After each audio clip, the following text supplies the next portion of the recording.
Morning, everybody. It's Monday. Chat. Hello, everybody. The Snorty was first in the house. Yes, he was. Andy. All right. Good morning, guys. Good morning, boss. Morning, chat. Morning. Did you message?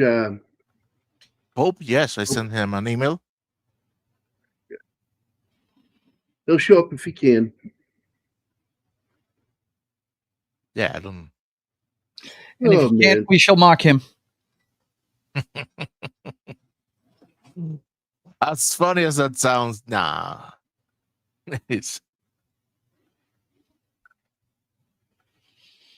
We have Andy Morrow.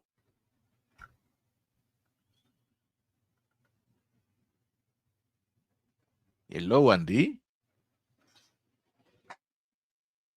I'm starting my list, and I'm not gonna check it.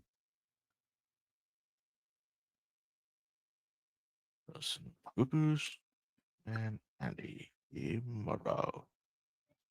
So, guys, and Gal, how was your weekend? Great. Went and saw Fantastic Four for my 60th birthday. Nice. Enjoyed it. Good movie. Yes, it is. Yes.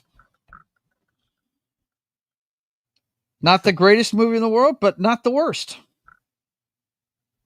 The best in the Marvel roster since years. For a while. I mean, a regular Marvel movie, not, jangling keys flick like Deadpool and Wolverine, yeah. It was extremely good. I enjoyed it. Nice. I enjoyed it. Superman. It wasn't as scatterbrained as Superman, So. Oh yeah, I really enjoyed that about it. Why I'm getting any negative feedback from like Keith. Mm-hmm. Keith is ultra annoyed that they fudged so much with the classic, Fantastic Four. That they put them in the 60s. This is what bothers him most. Mm-hmm. That they put the Fantastic Four in the 60s, but they gave us the 1990s Fantastic Four, not the 1960s Fantastic Four. Right. And I get his grievance. Mm-hmm. For guys like me, because I grew up reading that comic. It was the first comic I ever read. It was the first one I ever read too, Gerry. Yeah. Mm-hmm. But I am not a comic guy like Keith. Mm-hmm. Keith is one of those guys that's very specific. Things have to be a certain way. And he, we both have a great deal of disdain for Kevin Feige. Mm. I don't like him at all. He's a liar. I mean, you remember when he said that Marvel is not going to go woke? He actually promised that. And everybody says, well, it's Victoria Alonso. I'm like, no, it's not. He's the honcho. He's the main honcho. Yeah. He's the one who decides. If it went woke while she was there, it's because he allowed it to happen. So, yeah. Kevin Feige, I lost faith in him in 2018, really. I think that makes Red Dawn a remarkable movie is when I think of Jennifer Grey. Oh, okay. I'm sorry. I'm getting back to it. There. And Patrick Swayze, we think of that classic movie, Dirty Dancing, where they play two star-crossed lovers. And what's ironic is they didn't get along after a bit on this shoot because one, they had to do a love scene that got pulled, thank God. Like, there should be no love scenes in this movie. No, not at all. And basically, Jennifer complained that he was drunk. He smelled of booze. And Well, that's it. The cat killed Anima. I heard it. Everybody heard it. She did not, but she is in Rocket Kitty mood because we have a thunderstorm coming, and that energizes her every time. Well, before we get too far from Fantastic Four, I just got to tell you, a real huge impression on me was the launching of the Excelsior. Watching that, I've said a million times that they don't make these movies for me anymore. Well, they made that for me. It brought back all the memories of watching those Apollo launches, man. It was friggin' awesome. Yep. Loved it.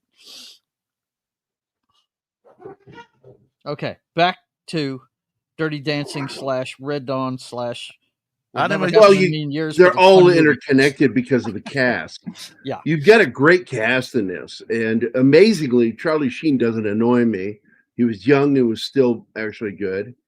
Yep. And he would also be in another film with Jennifer Grey called Ferris Bueller's Day Off. Yes. And then you have an actor in this movie that would later go on to be in another TV series about the military called Navy SEALs. And that's, of course, Thomas C. Howell, or C. Thomas Howell, sorry, murdered death. And he played the part of one of the main characters' father, who's loosely based on a real Navy SEAL who wrote a series of books, Marchenko. And Thomas C. Howell played Thomas Howell played the part of Clay Spencer, played by Max Therod's dad in the show. And he was a regular. He wasn't like a star on the show, but he was a regular through the series. Gained a lot of respect for C. Thomas Howell when I found out he was the son of a stuntman. Thought that was very cool. Was it Mr. Howell? Yes. Must be Mr. Howell. Dude. You know, he did some killer stunts with Gilligan. You know he did. Hey, bonjour, Christian Delorme, and thank you. $5 super chat. Bonjour, everybody. Quick in and out. Oh, hey, it's not the first time someone's done that to me. No stripper money today. Cheers. Yes, we have Lea Thompson in the film, and of course she's kind of a psycho in the film, but when you understand that she had been assaulted, PTSD, and she suffered from horrible PTSD, and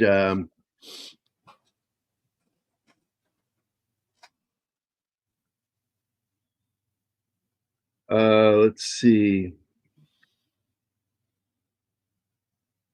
The West Coast has been occupied for decades. Well, that's what one of the things I wanted to say is that this movie is about a fast invasion, but we have had a problem with a different kind of invasion in this country by communists into this country. They've infiltrated every level of our government. They've infiltrated the public school system, because that was one of their goals is, the future of communism is educating children. And they understood that, and they infiltrated our education system in the 60s. It's been going on. When I was a kid going to school, way back in the 1800s, basically we still had old school teachers, but we knew there were some of these teachers infiltrating into the school, slowly and surely, waiting for the others to retire. Where today, I would say a good portion, 60 to 70% of educators are politically left of, we would call far left. I call them far left. But anyway, so the movie's kind of ironic in that way. We didn't need to have a bloody war for this to kind of happen in our country. And when your kids come home and start espousing fucked up shit, that's when I realized I need to bring Zoe home and homeschool her, because it was disturbing, some of the shit that I saw. By the way, I saw that somebody has the real hind. Yeah. No, that's not the hind. That is not the hind. That is Yes, it is. that is the Air Special. Nope, that's a hind. Hind A.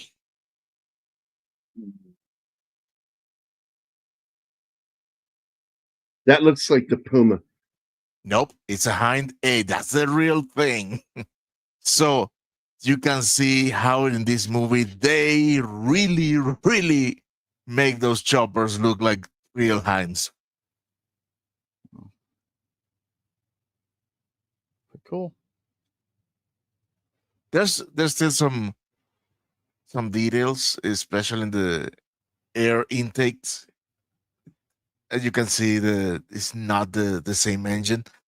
But man, I had to look for it. I said, no. Did they use real hinds? No. I know they didn't, but the makeup on the choppers they used was excellent.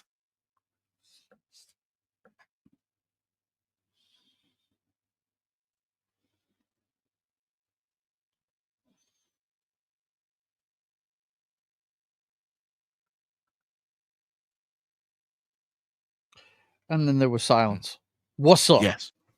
That's because something just got thrown at me, and I don't trust anybody Okay. on giving me information. I am checking right now because that looks like a fucking Puma made by Air Special.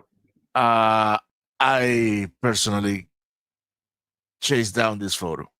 It's a hind A. I trust that you posted a photo. That is a photo. I absolutely believe that is a photo. And you can see. You can see the under the rotor, that configuration of the two air intakes and the exhaust, the big exhaust on a side, that is typical of a mill helicopter.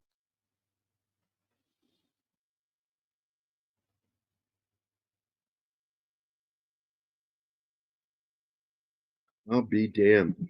Oh it my looks God. just like the fucking Puma. Battle enhanced Arctic Recon Specialist. Our motto is we eat Navy SEALs for breakfast. Oh my God. Good one, Snorky. I like that. Whatever. If Come you on, guys let's ever watch see. the trailer, I had never seen the trailer for this movie. It has a Really? scene that is not in the movie in which the soldiers land at a McDonald's. Okay. Why would they put a scene in the trailer that's not in the movie? Oh, that Oh, happens all the time, yeah. Anima. Yeah. Yeah. See, They Wait a make minute. the trailer. What they are you make the- talking about? oh, the trailer of Red Dawn.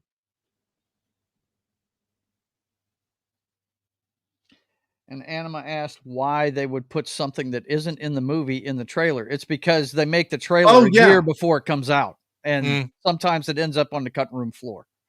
You know, whatever they put in. So, yeah. And just so, because I want to show this, this was proof that what happened to Dale Dye shouldn't have happened. And it really has always upset me that they changed his movie, Firebirds, because they couldn't show what he wrote in the script.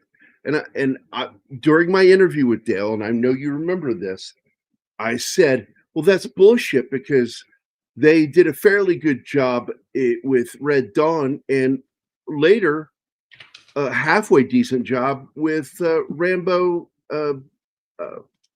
2 when he Rambo 3 when he goes to Afghanistan. Yes. Oh, and in Rambo 2, Rambo steals a hind. A hind that doesn't look so much as a hind, but it conveys the general idea. Right. Yeah. And it's just sort of weird. So this is why I really was skeptical of this image, because I'm looking at that going, that looks a lot like the boxcar style they used in the movie, which they used the Air Special Puma. And here I'll show you. This is the Puma. Hey, John, good to see you, my friend. There you go. See, it's a little different, and you have the wheel. Oh, how could you? The well for the landing gear. That is, it is not protruding. There is a moment, by the way, that kind of threw me. Like there's an opening or something inside this helicopter, because you see the door gunner get smoked by that fucking RPG when it explodes inside the helicopter, and then he falls out of the middle of the helicopter, not out the other door. He fell to the center, and there are a couple of shots where you see the wheel well in the front where the front wheel rests, and then there's a rectangular area in the center, which I think maybe is where they lower cargo and shit. And we stole one of those in the military. Military stole a Hind helicopter, and they took it. And helicopter pilots were studying this thing, and they realized, oh my God, the Russians are really good salesmen. They sold this as the best fucking combat helicopter. They're like, our helicopters would smoke the shit out of this thing. And it dispelled that not rumor, but the myth around this being such a great helicopter. But Dale Dye, when he wrote Firebirds, the big thing was that you had these two pilots. One, flying an American Firebird versus this Russian Hind pilot. You got these two best combat pilots that were going to go against each other, and that never happened. That's why the movie is such a disappointment. And I know it was a disappointment for Dale, because it made him not want to work with Hollywood anymore for a while. And it was Spielberg that saved the day to really bring him back into Hollywood. May I? May you what? Oh, I want to interject in something before I forget about this movie. In this movie, because you were talking about Dale, Captain Dye. In this movie, we see what happens to you if you don't clear the blaster area. Yeah. Back blast area, yeah. Well, one scene as I'm watching, because I haven't seen this in years, and watching with Anima was a lot of fun. And Thomas Howell has that fucking RPG, and he's got the back muzzle of the fucking RPG against the rock. And I'm like, oh no, don't do that. The other thing is he has the rocket just at the ear of Patrick Swayze. Oh my God, there are so many moments in this film. My favorite is when that one kid that survives at the end, he fires an RPG next to a barn or something. He's right up next to it. He fires that thing, and the fucking RPG blows his fucking hat off. And I'm like, that's why you clear it. You don't want to be too close to some things, because you're gonna get blasted with that shit. He was too close to that fucking wall. I got to tell you, man, I so thoroughly love this movie. And I'm going to give you some great information on this thing, too, because a lot of people don't know that one of the senior advisors for this film was none other than Alexander Haig. And wow, really? But if you go to read this information over on Red Dawn Wikipedia, oh boy, you could tell that was written by a leftist that hated Alexander Haig. Let me get to that, because it's funny as hell. This originally started as a script called 10, as in the number 10 soldiers, not 10 soldiers. And it was written by Kevin Reynolds. He was a producer or close friends with producer Barry Beckerman.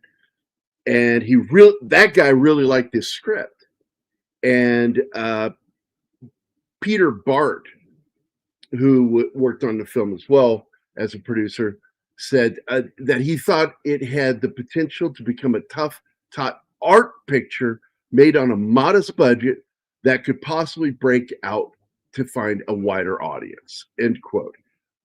And of course, Beckerman's dad, Sidney Beckerman, also a Hollywood producer, helped pay a $5,000 option.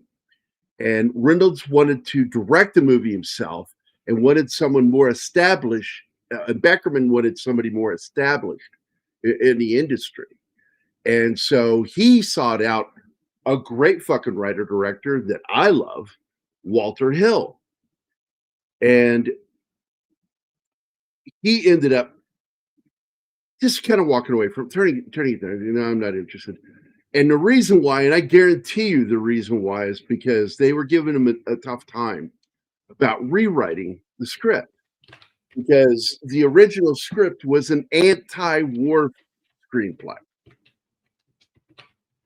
And a lot of good directors will go, well, look, the best anti-war film you can make is an honest war film.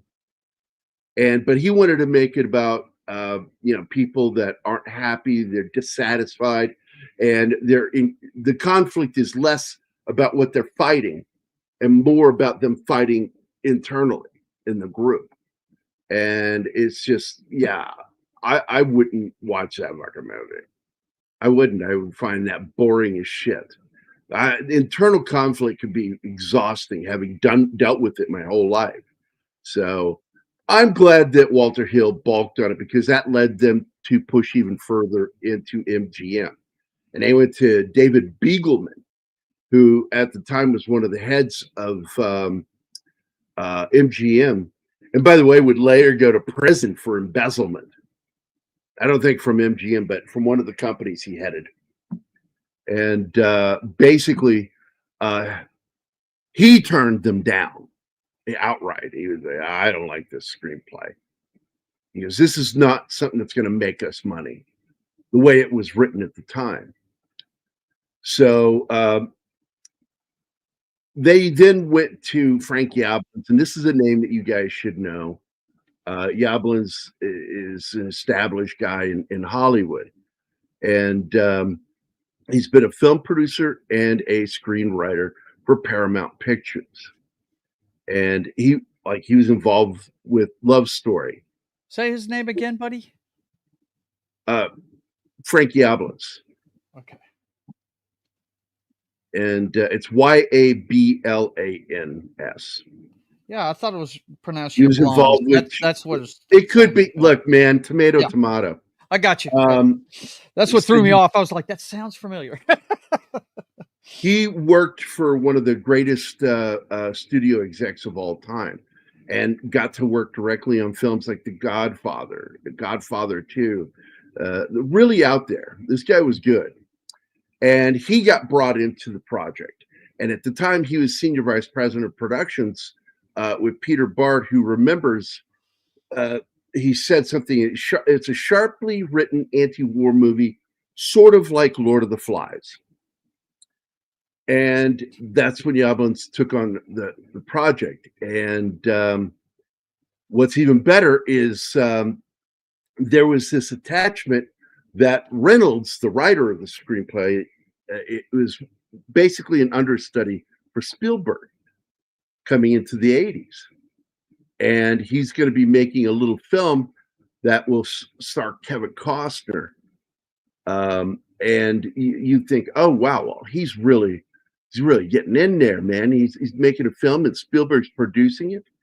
It's got to be good. And of course, that movie was Fandango, which is not a very good film. It's, again, another anti-war film. And I get so tired of these fucking lefties doing that shit. And at this point, things aren't moving, and a little thing happens called John Milius.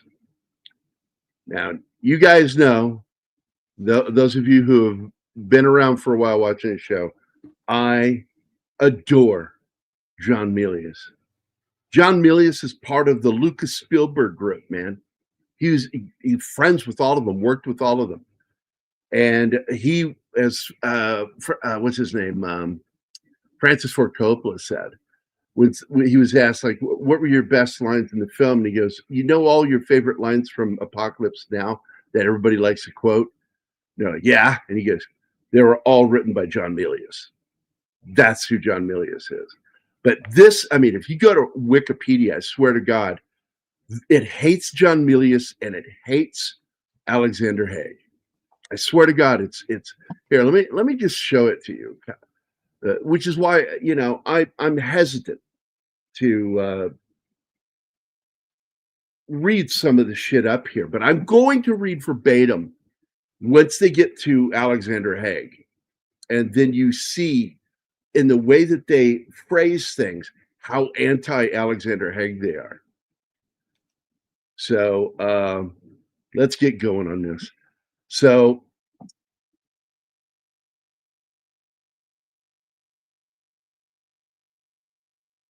sorry, I lost my place. Bart says most of MGM's executives, except for Yablans, were opposed to Milius directing. Bart claims he made a last-minute attempt to get Reynolds to direct the film and went to Steven Spielberg himself. However, by this stage, Fandango was in its first rough cut, and Bart sensed from Spielberg that he was extremely disappointed with the movie and would not speak positively of Reynolds. So immediately, Milius was signed to direct at a fee of $1.25 million, plus, of course, the gun of his choice, because that was one of the things he wanted guns. And he liked getting paid with money, but he liked getting paid with guns too. So Bart recalls at one point that things changed when the chieftains at MGM got a better idea. Right there, I'm like, that's an odd way to phrase something. So this is clearly somebody with a fucking political slant when they say shit like that. MGM got a better idea. I can tell, I can hear the snottiness in his voice. And he continued, said, instead of making a poignant little anti-war film, see what I mean? This guy sounds like a complete prick. Why not make a teen Rambo? There was no Rambo. There's First Blood. Yeah. But they thought that was going to be it. So anyway, and turned the project over to John Milius, a genial filmmaker. Who the fuck talks like that about John Milius? Even Lucas and Spielberg don't speak of him like that. A genial. That's just saying, oh, he's a very nice filmmaker. I don't know that word. I didn't know it until he read it to me yesterday, because have you ever he was heard ranting just like this. Have you heard of Congenial? No. Look it up. It's Genial. Okay, so it means friendly. Yeah, that's all it means. That's all it means. So, who loved war movies? A genial filmmaker who loved war movies. That's not a polite thing to say about somebody. The idea was especially popular. This guy fucking wrote Apocalypse Now. Yeah. Fucking genial director who liked. Hello, Connie. Right. I think I might have to ban Gerry from Wikipedia. It's not good for his blood pressure. I tell you, man, I feel like my veins are distending reading this. The idea was especially popular with a member of the MGM board of directors. And here's what he says, quote, end quote. General Alexander Haig, the former Nixon chief of staff, who yearned to supervise. I mean, are you listening to these words that he's using here? Yearned to supervise the film personally and develop a movie career. This guy's a cocksucker. I swear to God. I hope he never got work again. What a piece of crap. This guy was a decorated warrior. He graduated from the U.S. Military Academy, and he served in combat in the Korean War. oh my God, I swear to God, I just fucking hate this guy. He did work under Robert McNamara during the Vietnam War, but I'm certain he probably had issues with McNamara because he was a prick. Yes, He was awarded. This guy was awarded the fucking Silver Star with an oak leaf cluster and a Purple Heart for wounds received in combat. That's Alexander Haig. Alexander Haig, who was also in the 80s one of the chiefs of staff under Ronald Reagan and then George Bush. I'm just telling you, man.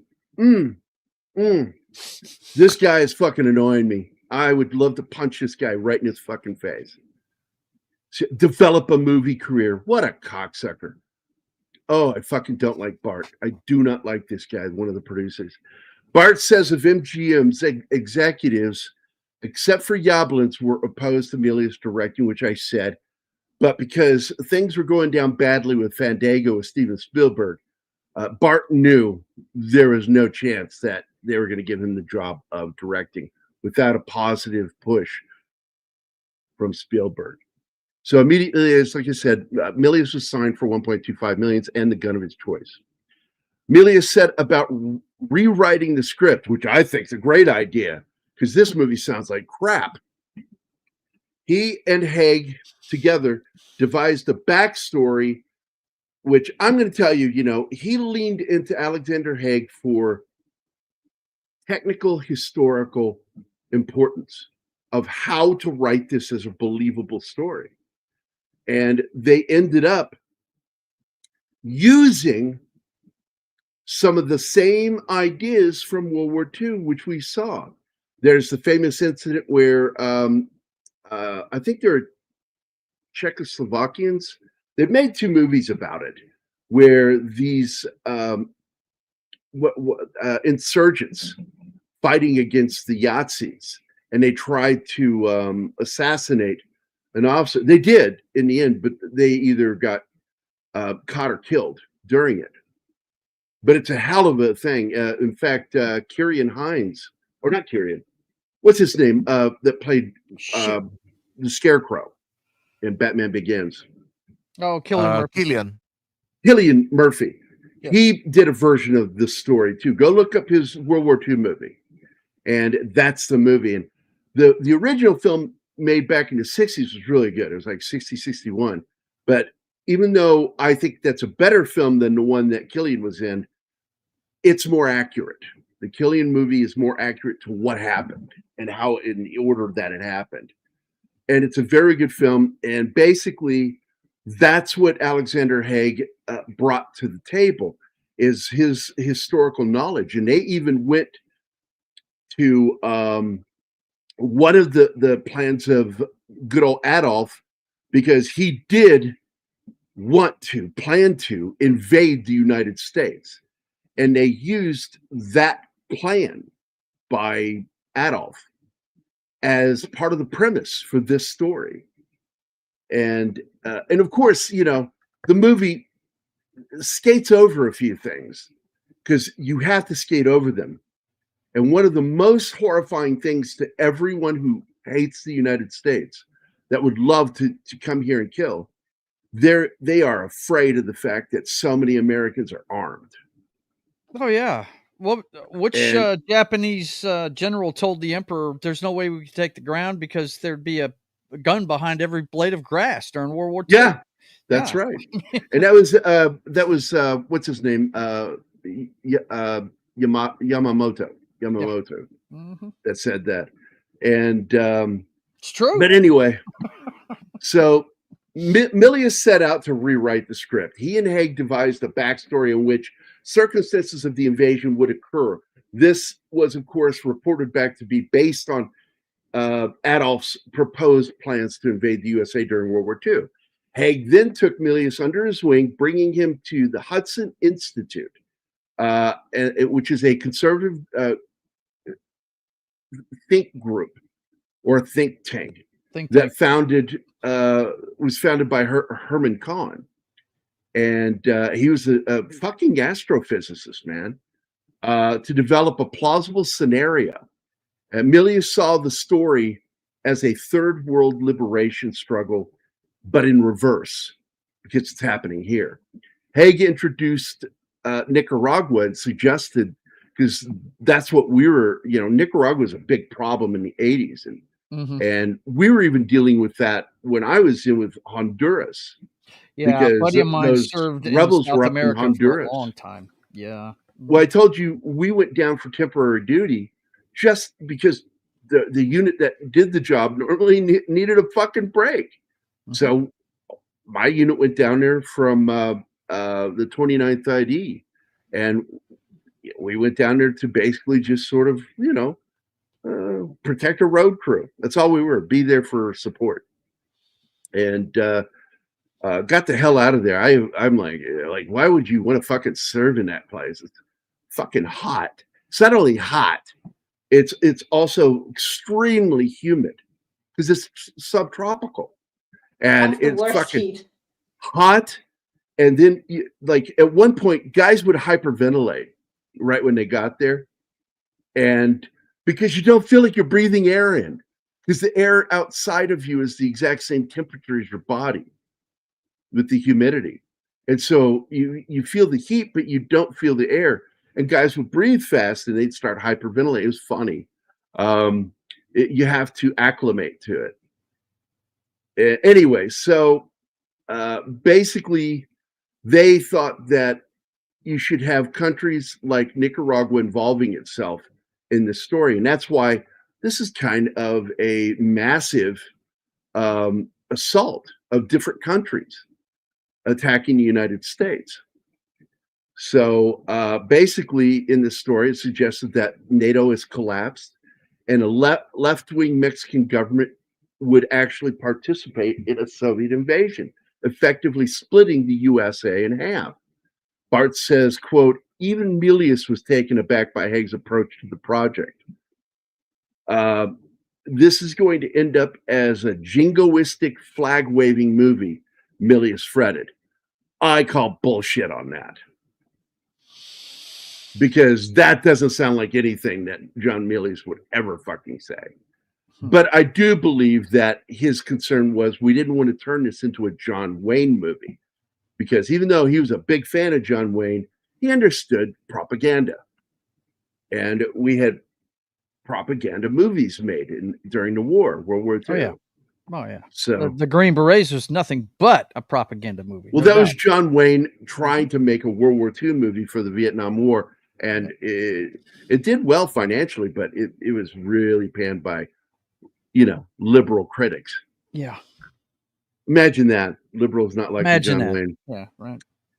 Bart says even Milius was taken aback by this, which I bet you that's not totally true. But other changes included a shift in focus from conflict within the group, which was a bad idea, to conflict between the teens and their oppressors, and the acceleration of the ages of some of the characters from early teens to high school age and beyond. There was also the addition of a sequence where some children visit a camp to find their parents had been brainwashed, because they show communist re-education camps. These people's around the clock films are being played on the big drive-in screen. Right. Yeah. That's the scene with Harry Dean Stanton. He plays their father. And Stanton is in 2 scenes. And like always, he fucking owns the scenes he's in. He does. That guy is just, he's lost awesome. Him, and I miss that guy. The last thing I saw him in was the second Incredible Hulk movie. Yeah. Do you mean the Avengers? Was he? I don't know. It was the Avengers. When he fell down to Earth and when he fell to Earth, he's the security guard. Yeah. That's the Avengers. That scene. Yep. And everything goes back to that one. The one character in science fiction history, one of the greatest sci-fi movies ever made, Alien.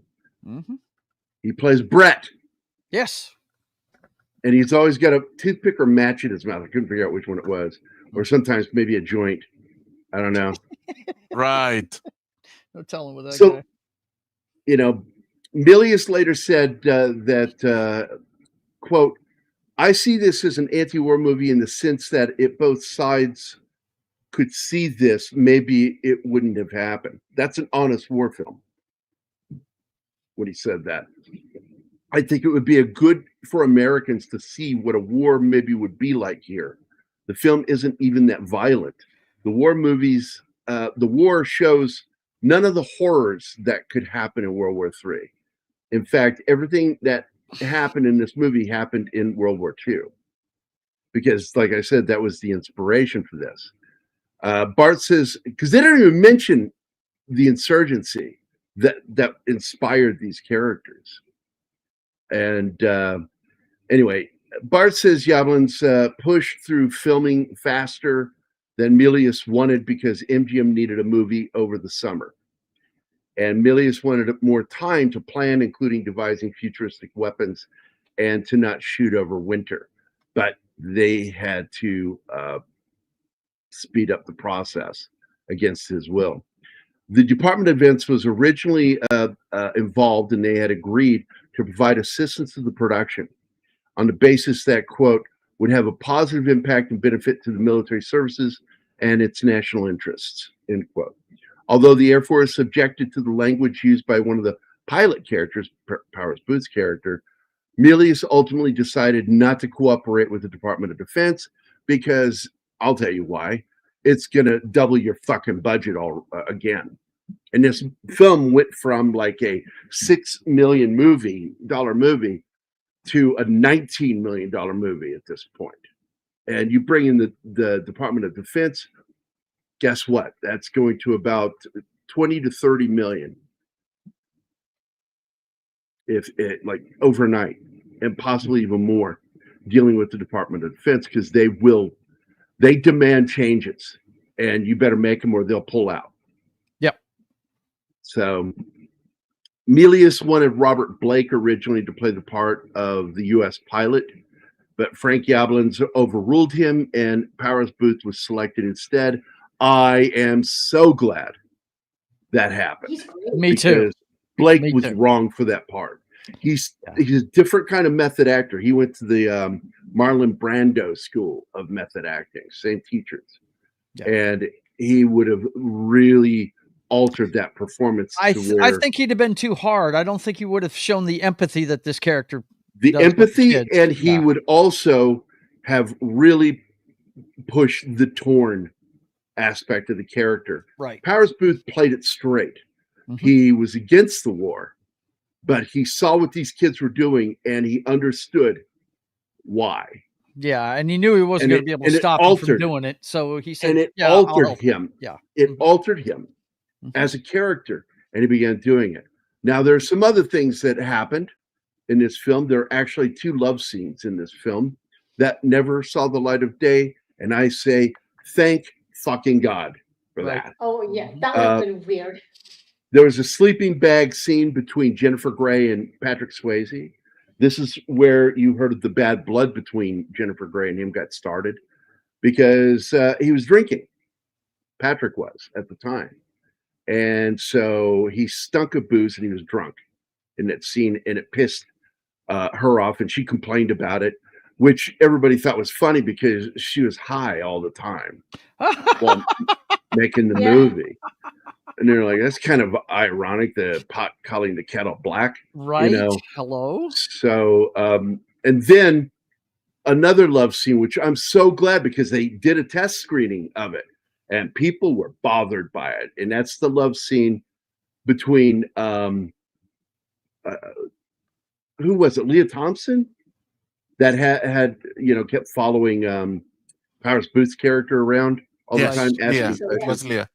There was a fuck scene between those two, and I'm so glad they pulled away from that, because pedophilia. It felt more without that, like he's almost like a big brother or dad to her, because clearly she's lost her family. That's why she's all fucked up. Part of the reason why she's all fucked up. And she did. She liked him, but she would ask him questions about his wife. What was she like?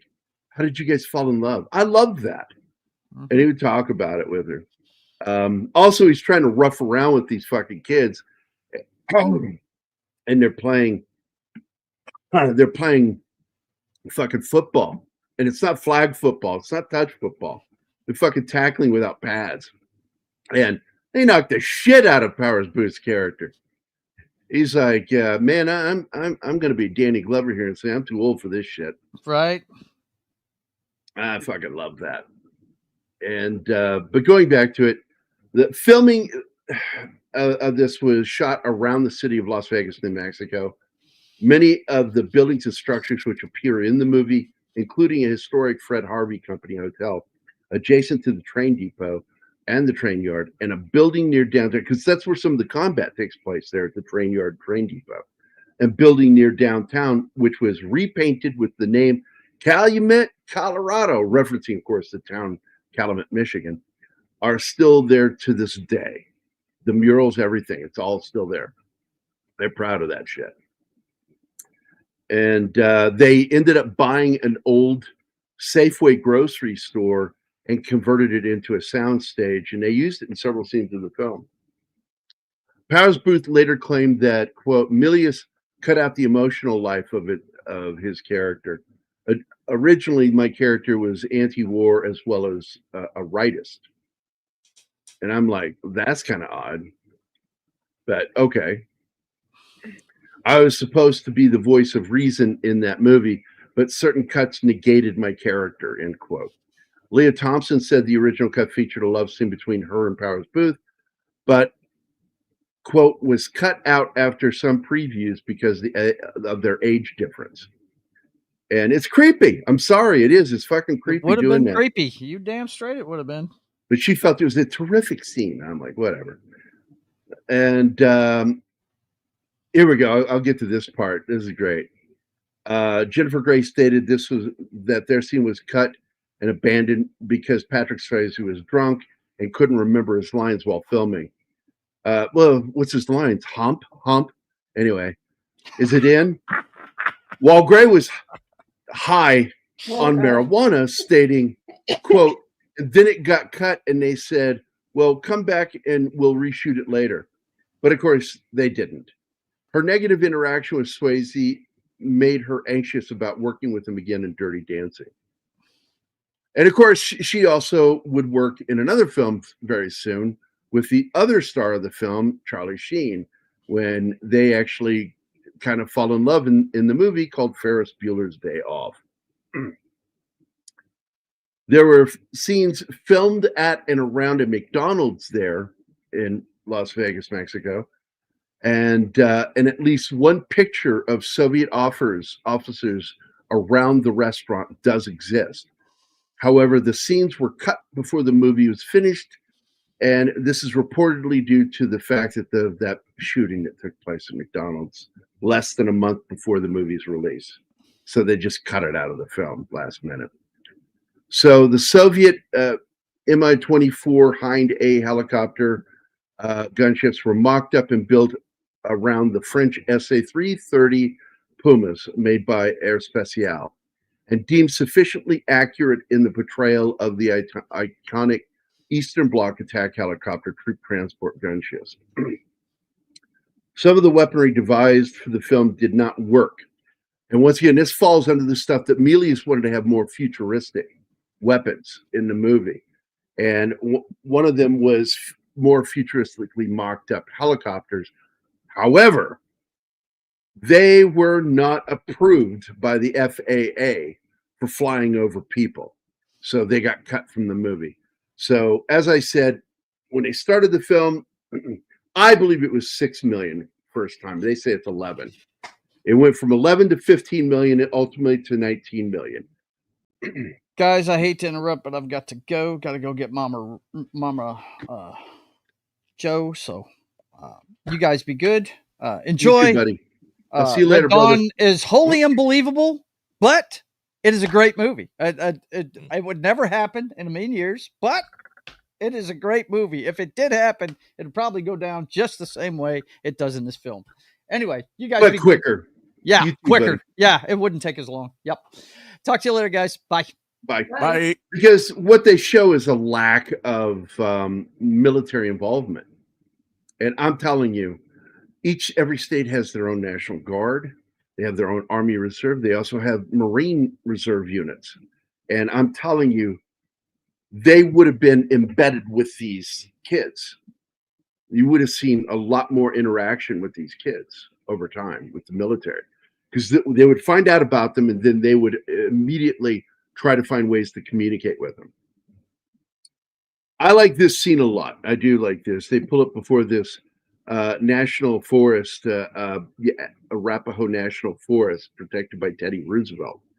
And Roosevelt did more for land protection in the United States than all presidents combined after him. I like this scene. They're like, hey, look at this. Let me read this in Russian. So he does. And they're like, just have sightseeing. But and one of them obviously Anima, never has left Russia, because he looks at the sign and says, what kind of writing is this? And then his dude is like, yeah, let me read it to you. And he translates the whole thing. No, I like I find annoying. It's good in the movie, but the attitude, because I've seen it on people, the bullshitter soldier that said, oh, yes, I can read English. And he just made up everything that he says. He did mention Teddy Roosevelt, though. And because there are the numbers and the names is the only thing that he can say. But it's a bullshitter. They are just fooling around. They're taking photos. I want to get to this. Please hold on. The setup of this scene, anybody who knows movies and knows writing, even when I went to see this in the theater, I'm like, oh, these guys are about to die. Because they're all out by themselves. And the story is about the Wolverines. And they are going to get the shit killed out of them. And it's a tough scene because they do get smoked. But the last guy, he's sitting in that car. That made me feel bad. Because he basically executes that guy. And the guy makes it easier for him by not looking at him. He turns turns and looks away because he's like, you're going to do this eventually, and I don't want you to fuck it up. So I'm going to look the other way so you will be able to, kill me cleanly. And that's a turning point for Swayze's character, to point blank have to shoot a man. And where are they going to take him prisoner? They don't have the resources for that shit at this point. So, but I also want to talk about something else that's great about this movie. Wait. Keith and I are very proud of the fact that the composer of this movie is from right here. Even though when you hear his name, you wouldn't know that. His name is Basil Polidoros.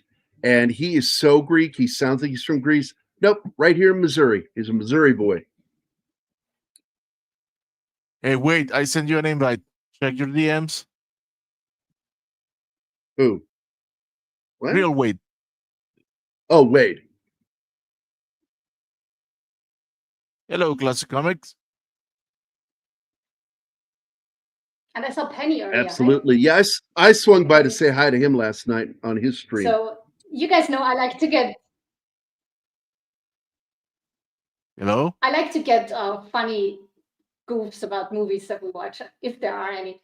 And with this one of the soldiers in the beginning that jumped from the planes, he got blown off so far off course and stuck in a tree. He was so far away from any movie set that he had to convince local people to help him and that he's not a foreign soldier.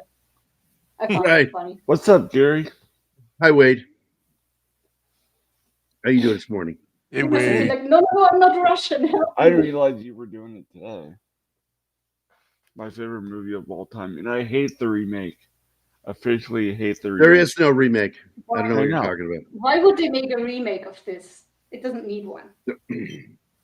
So anyway, getting back to what I was saying, I was talking about the score by Basil Polidoros, and one of the greatest composers. He, of course, did Conan the Barbarian theme. He performed with the Hollywood Studio Symphony Orchestra. It was the first soundtrack to ever be released on LP and compact disc by Entrada Records. The label issued the complete score in 2007. The movie was the 20th highest grossing film of '84, opening on August 10th, 1984, in 1,822 theaters and taking in $8.23 million the first weekend. Its box office gross was $38.3 million. Technically, that should round up to $38.4 million. So it did fairly well in the theater, and I do believe that was the global money That's what I found, did yeah. that make. Did it? Total box office. So it wasn't a flop, technically. No, it was not a flop. No. It's $19 million budget, and they made $38 million on it. Oh, At that time, that was successful. I still don't get. I mean, perfect example is when they remade it. I'm like, oh, cool, it'll be good. And I went to go see it in theaters. I'm like, this is a waste of my time. Yeah, the remake. I'll watch this over and over. One, I'm not a big fan of remakes, unless it's remaking a movie that wasn't good, and then they make it better. So, but when you take a movie that was already loved and then remake it for a modern audience, I'm already out. I'm checked out. Not interested. Yeah. My only worry is, do you hear they're supposedly gonna remake Last Starfighter? Gerry? Good luck. I don't. I'll believe it when they start shooting. When production starts, that's when I'll buy that story. So this is something similar to what the Germans did, the Ethel Mermans did during World War II to try to stop insurgents, and it backfired on them. They would, capture people or take their families and execute them in the streets over and over again. And what it ended up doing is fueling the hatred towards them. That's all that did. And it eventually led to the downfall in those countries. Yeah, that's why you have the Cuban officer telling that to the Russian officers, stop doing this. This only fuels them. Makes them want to kill you even more and fight you even harder. So it's just right out of World War II, I think that they did a fairly good job. The problem is, of course, logistically, this story would never happen. The only thing they would have invaded was Florida, Louisiana, and Texas, and they would have got smoked the first fucking week. Wait, not even California? Well, they have them in Colorado in the story. It's supposed to be in Colorado. I'm like, yeah, they would not get up that far. So some of them came down through Canada. If you pay attention to the discussions going on within the film, you learn that basically the Russians came down through Canada and to meet up at a picture point. But look, man, I'm telling you, the U.S. military, even in the 80s, was fucking massive. And there was no fucking way. And we would care less if NATO collapsed. It's like when it comes to protecting the United States, we're already hearing the fact that they want to pull out of NATO now because NATO keeps doing stupid shit. One of the stupid things they keep doing is breaking the deal with Warsaw. We made a deal that we would not get within one country of the border, and they just keep doing it. Ukraine's one of them. Oh, and so they get pissed. Yeah, Russia gets angry, and by God, there was an agreement made, and they keep reneging on that agreement. Europe, NATO, fuck NATO. God damn, they're fucking assholes. In fact, this is a question, Gerry. What wasn't part of the according for the dissolution of the USSR that NATO was going to be disbanded too? There was discussion of that because the existence of NATO was because of the USSR. Yeah. But now they weren't the Soviet Republic; they were now just Russia. But I tell people all the time, the guys who headed up and ran the KGB and a lot of the commanders from the military brought a lot of their soldiers and agents, and they became what we know now as modern Russian mafia. And so they're still doing the same thing over there. They're just doing it for personal. Wait, is that true, profit. Gerry, that Russia tried to join NATO for some reason? No, Why they was had that? the Warsaw Pact. Oh. We had the Warsaw Pact, which is the thing I was just talking about. And basically, I don't recall them ever wanting to be part of NATO, but I'm sure that diplomats were talking, but that never was going to happen. No. Never. They had zero interest in that, the Soviet Union. And afterward, Russia had zero interest because they understood that they had a lot of natural gas. That's And what I they thought. saw their future of being the supplier of natural gas to Europe. And this is why basically Europe made NATO pointless. And NATO is not necessary anymore. It's just really stupid having it around. And we keep putting money into it and we need to stop. It's just not worth it. I love that they tag everything with their school name, the Wolverines. Even in the this movie. slideshow.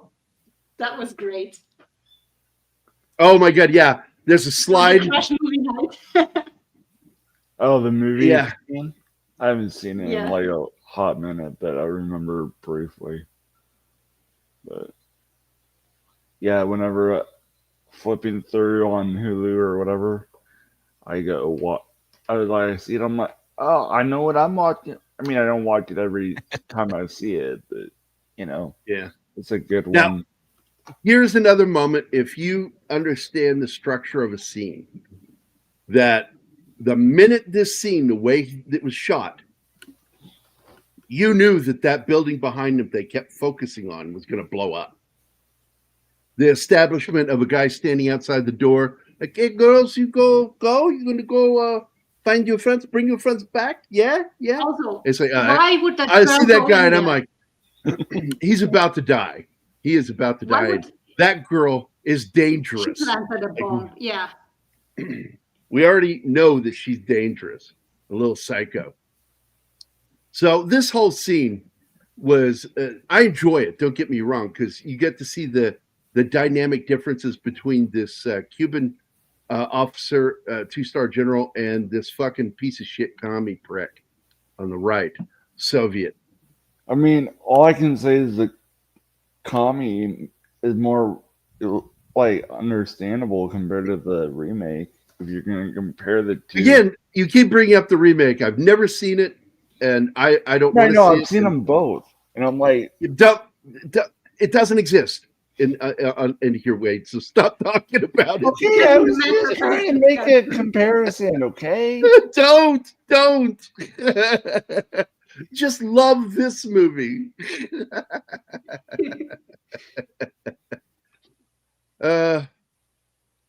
There was a Okay. lot of people. There was a lot of reaching out guys with what existed for the former Soviet Union. But the fact is the governing body of Russia was not going to let go of that control, and it was never going to happen with joining NATO, ever. Why? NATO doesn't even need to exist. It only exists because of the Soviet Union. By the way, that ring, anybody know what that ring is? no, Nope. They showed a smoke ring there. Let me go back and show it. oh, is that Oh, from the plane going down? Supersonic or whatever they call it? No. What? First of all, we see jet trails, establishing that jets have been flying over, probably fighting. And then she looks up and sees something else, very specific. That. What? I have no idea what that A is. smoke ring going upward. What would cause Oh, that? smoke signal.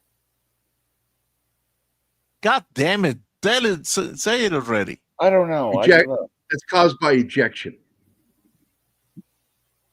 Really? Of what? American? Of the pilot. The pilot Ejecting out of his plane. Oh. I didn't know it causes that. I didn't know that. Not all of them do, but some of the old one fly-by-wire jets had that system that would blow a smoke ring when it fires straight upward when they eject out. And so she went looking for a pilot, and she found one. Oh, is that when they meet? Well, Is that when they meet the American? Yeah, Powers Booth. He's a flight officer. Okay, I was like, I've seen it, but I forget how far we're into the movie, to be honest. If I'm not watching it right away. But now, Powers Booth, one of my favorite actors of all time, is actually from Texas. He's a Texas boy. He's from Snyder, Texas, man. He was and that's a real Texas drawl that he has. Wasn't he in another? He's a bomber pilot in a movie. I can't think of what movie it's called. I don't know. Here, I'll look it up. Give me a second. Do you want to get into how it's weird that they left out why he didn't go to his union? Why he's out there alone? Because he was anti-war. He didn't want to fight anymore. And he's basically a deserter at this point. Technically. Because he's not trying to go back to the rear and find his people. Oh. And by the way, Sander has been asking for this for a while now. I'm sorry, Sander. We haven't had a window, but now we do. Let me find it for you. We can. I've got 5 terrorists going southeast on Bakalakadaka Street. That's it. You use it. Oh man! So you've actually got some really solid actors in this movie in small parts. You got Frank Frey in this movie. You've got Harry Dean Stanton, of course. You've got probably one of a friend of John Wayne's in this movie, Ben Johnson, known for westerns. And then, of course, you have William Smith, who plays the Spetsnaz commander. He's a general that comes in. And what's amazing is how good his Russian is in this movie. And if you know the history of William Smith, you would know that, oh my God, this guy was a Korean War veteran. And he served in special teams that would go out and capture operatives working with the Koreans that spoke Russian. And hold on, Gerry. Is that on my end, or does Gerry sound muffled all of a sudden? Yes, it sounded a little muffled. Yeah, I was going to say, but hello. I don't want to cut him off. Now you sound muffled and loud. Yeah.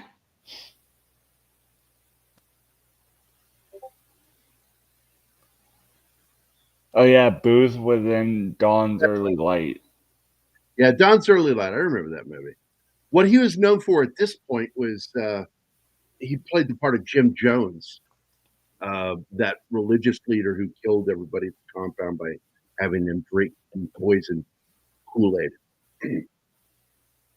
But and he did it. It's creepy. His portrayal of Jim Jones is really fucking good. But anyway, Powers Booth, good actor from Texas. So he actually really plays up his Texas accent in this. But that's where this whole thing should have been taking place. The southern border of Texas.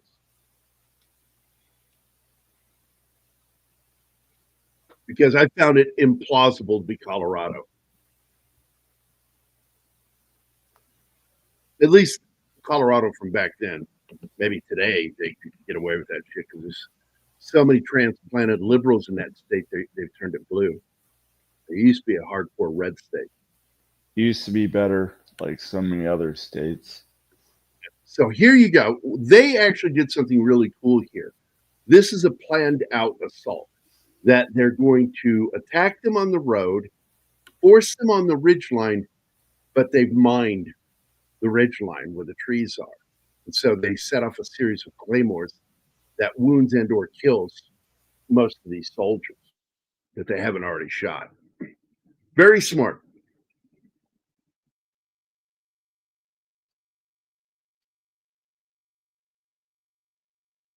And that's when the claymores went off. And you hear the, oh! I still think they're having it a little bit too easy. Like, don't they have posts on the lookout or something? The kids can just sneak up on them like that. Well, again, it's what the highest, most unbelievable thing is that their team gets smaller. No, it's bullshit. It would be growing. Plus, like I said, U.S. military would have been in touch with these guys already and embedding special forces in with it. And I told Anima who I'd want if that happened to me when I was younger. I'd want the 75th Ranger Regiment because they're fucking tip of the spear guys. And that's who you went out there helping you kill bad guys. And it's so funny because like later it's like, you know, the Russians are like, why are they trying to kill us, man? Because this is their fucking home, you cocksucker. Mm-hmm. And you killed their fucking families trying to steal it from them.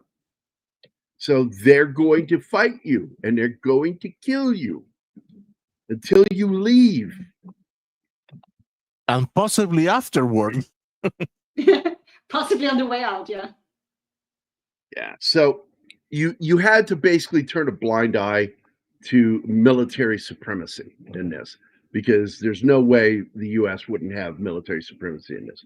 I like also this rock, and that's based off another incident over in Europe, where the names of people in this guerrilla team were getting wiped out, and I do believe some of them were Czechoslovakian Jews or Yugoslavia. It might be Yugoslavian Jews who were part of the resistance.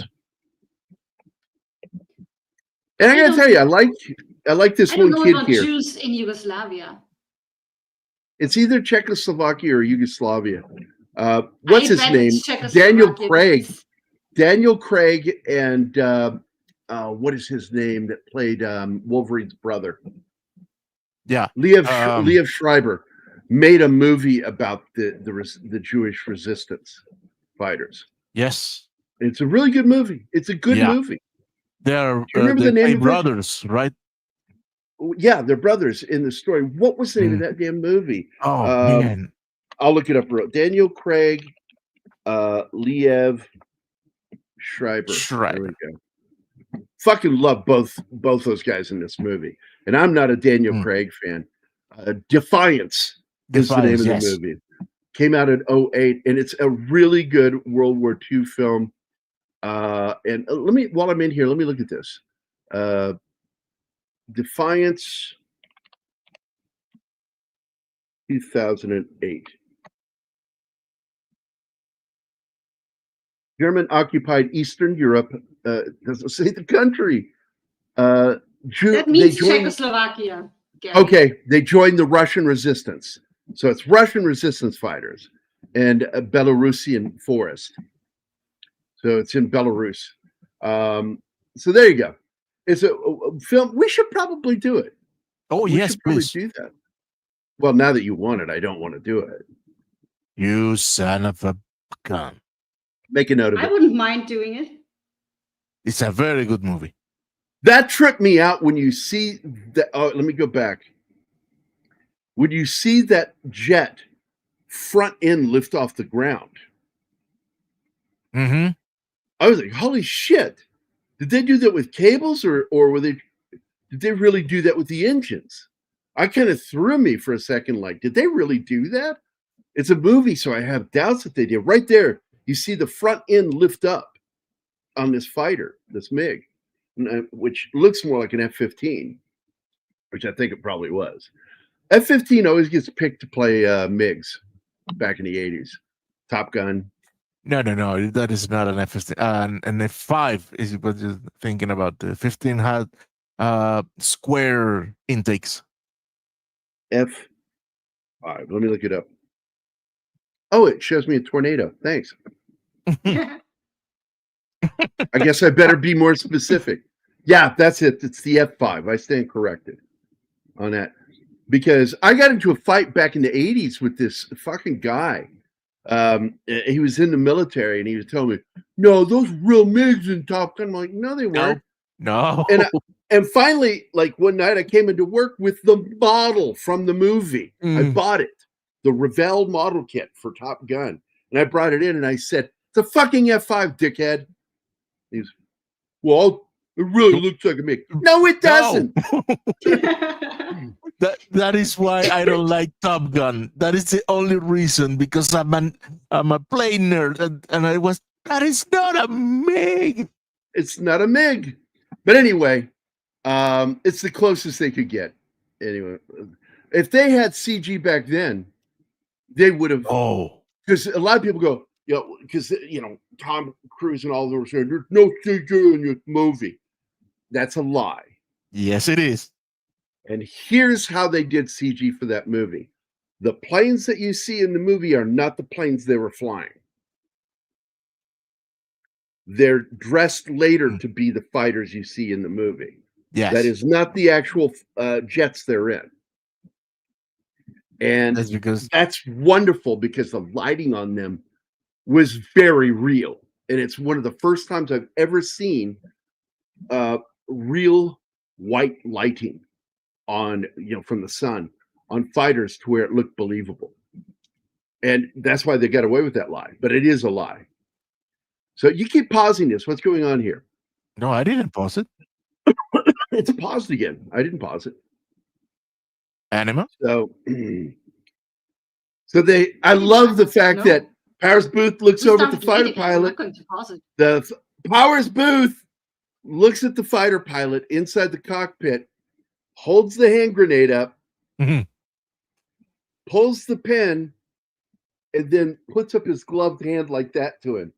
Fuck you. And throws it into the. It looks like he threw it into the intake. I don't know. No, behind his seat. And I like the look on the pilot is, oh, well, I'm fucked. He doesn't even try to get out. He says, I'm fucked. Yeah, it's sort of like, I don't know. I find it funny when I'm playing Call of Duty and we're doing clan matches. And you'll hear me, because I'm always pushing forward, hugging the wall and pushing forward. And then I make eye contact with something. I go, oh, guys in East Window. Yeah, I'm dead. I wasn't dead yet when I said I went, no, I'm dead. Because there's no way I'm getting out of here alive.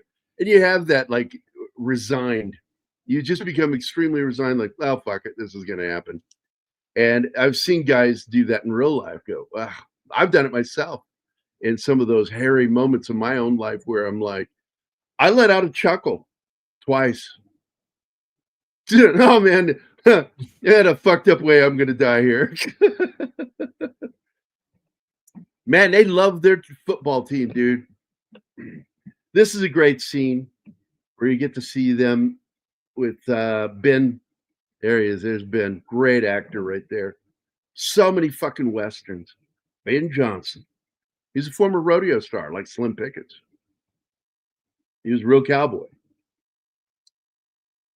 I thought Patrick Swayze did a really fucking good job in this character. And maybe to get into that mode is why he drank so much during the shooting. I don't know. I've never read anything about him having a problem with drinking before, but I don't know everything about the guy. I always liked him. Uh-oh. There you go, Ariel. Well, if I'm going down, I'm taking you with me. Well, I read that his drinking caused his cancer that he died from. Oh. That is awful. I didn't know that. Pancreatic cancer. Oh, that's true. That is a bitch. Yeah, that's a death sentence. I love the way C. Thomas Howell's character always keeps account of how many RPGs he has left. Mm-hmm. And I'm like, you're not finding more, you're fighting the Russians. And that's one of my biggest gripes to this movie.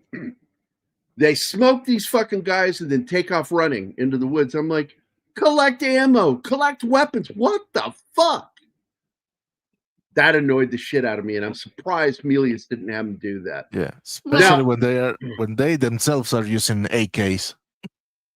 You see their outfits change, so they do acquire supplies eventually. They clearly do, but Yeah. then they show them running around, just running away from weapons when they didn't have to run yet. They never show them collecting weapons or ammo. Yeah, I agree. That And that irritates me. annoyed the crap out of me. And Who's by the way, military advisor on this? Did they have one? well, Alexander Haig was part of it, Hmm. and they had that think tank. I loved this scene a lot because getting caught underneath that cannon going off on that tank freaks that dude out. He loses his shit because it's so fucking loud right over their head. And that, of course, is I think that's the M48 Patton dressed up to look like a Cuban or Russian tank. And it's a very realistic battle here, way off in the distance from each other. Again, based on shit we saw in World War II, because that's how the shit happened in especially in North Africa.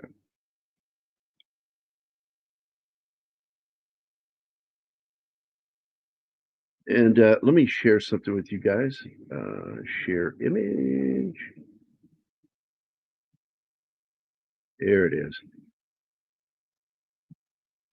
Can you add that to the screen real quick? Yes. Let me pause the video. Remove. They made it so difficult to share this sharing I thing now. know. Oh, Homefront. Yeah. I own this game. I love this game. I so thoroughly, because it's basically the same premise, but years later. And by the way, It's Wolverines all over that fucking game. In fact, the shopping center is based on. Milius was involved with the making of this game. I'm getting there, buddy. I'm getting there. Oh, and you had like all these buildings from the movie in the fucking game, and the sign at football billboard. You know, the Wolverines, and I'm like, man, these guys must have been fans of that movie. And I looked in the credits on this thing, and I'm like, fucking John Milius is the guy behind this game. They brought him in to do this, and basically, this is kind of a quasi remake worthy of fucking watching. This game is. Let me tell you, this is a good game. It has been so much maligned, and it was a flop on sales, but I don't know why. I even have the second one, game. Homefront. Oh my god, I forgot the subtitle. Well, it's not a second part. I think it's a remake of the game.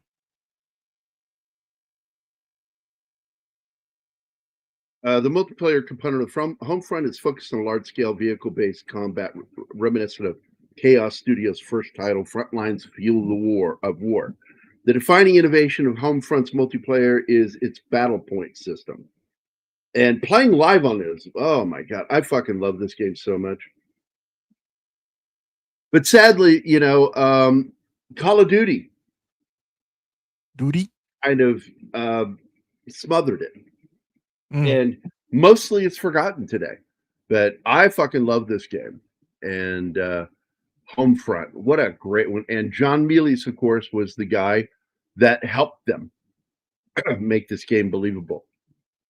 And they added a lot of stuff from this movie to, and I don't think it was him. I think it was something they wanted to do.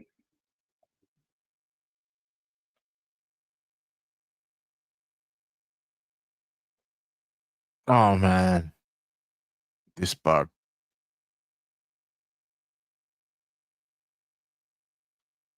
No, it's a Korean invasion. Adel, you were right. Yes, it was Korean and Chinese, as I recall. It's both, isn't it? They did the exact same premise, but with the Chinese, and China banned this game. Of course they did. No, they wouldn't. And of course, the makers of the game went, "Oh, that's sad. Sorry, we don't care." Most of their sales are in Western Europe and the United States and Japan. Japan, those guys are just like us, and a lot of the Japanese love America. They love Americans. That's why I've always wanted to go to Japan, They because love everything Western. they do. They love it. They have their own version of Christmas in Japan, including Father Christmas, but they have no idea what any of it means. But they love just it. Enjoy it. Yeah. There are trucks over there, because I worked for TruckNet for years, like almost 10 years. I worked for that company, and I dealt directly with the trucking industry with what I did. And so I found out about the Japanese and their fucking trucks, how they decorate them with lighting systems. And it looks like a fucking roadster, like some street gangster with their fucking lit up undersides and shit like that. That's the Japanese with fucking big rigs. I shit you not. Look it up. That stuff is redonkulous. And they love Christmas, man. They have no idea who Santa Claus is. They have no idea who Jesus is for most part. You know, they just fucking love Christmas.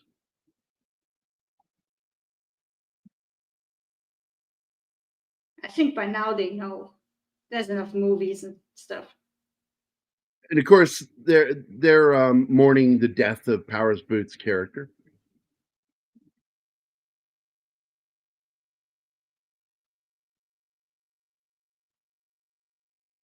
And of course, she, I think that the way it shows in the film, it gives more of a daughter to a father love.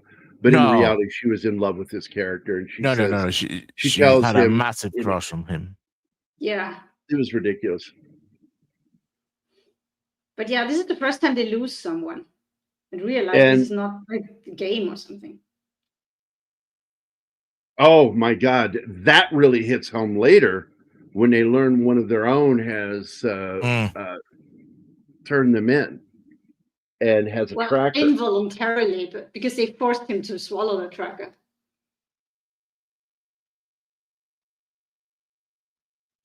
Should have had laxatives with him. Or, and there he is. There's William Smith. Most of you know him as the father of Conan the Barbarian in the Arnold Schwarzenegger from Conan the Barbarian. What is the riddle of steel? That's William Smith. He was a fucking badass bodybuilder, athlete. He was also a combat veteran. And even more scary than that, he was fluent in 3 different languages other than English. And he spoke fluent Russian. And that's why when he delivers his dialogue in Russian, it sounds so fucking perfect. Because he's fluent in Russian. And he served the United States military in combat.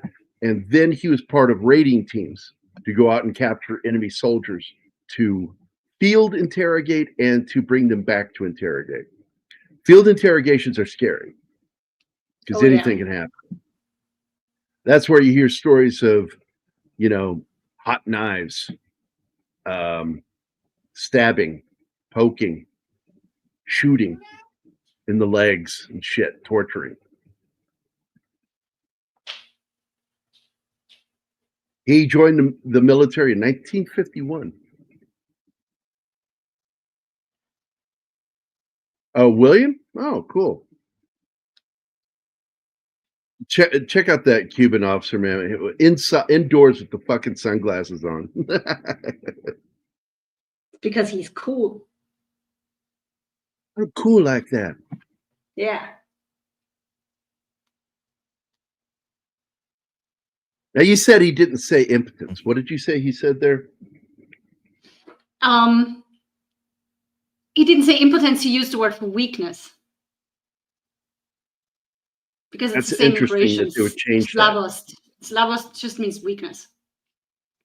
And they changed it to impotence, I guess, to make it more dramatic or something. I don't know.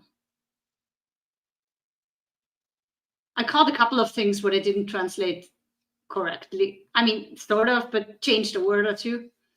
Because a lot of Russian words are quite similar to Croatian. So one of the things I found interesting with this film and that his character is when they show him walking with those boots on, he looks like he is very uncomfortable walking in those boots. Yeah. And I don't know if that was just something that he did or if really they were uncomfortable. Maybe they couldn't get him shoes his size, or he was injured on his foot or something, and they just didn't bother. This is a good scene until that guy jumps right in front of the dude laying down suppressing fire. and I'm like, what the fuck are you doing?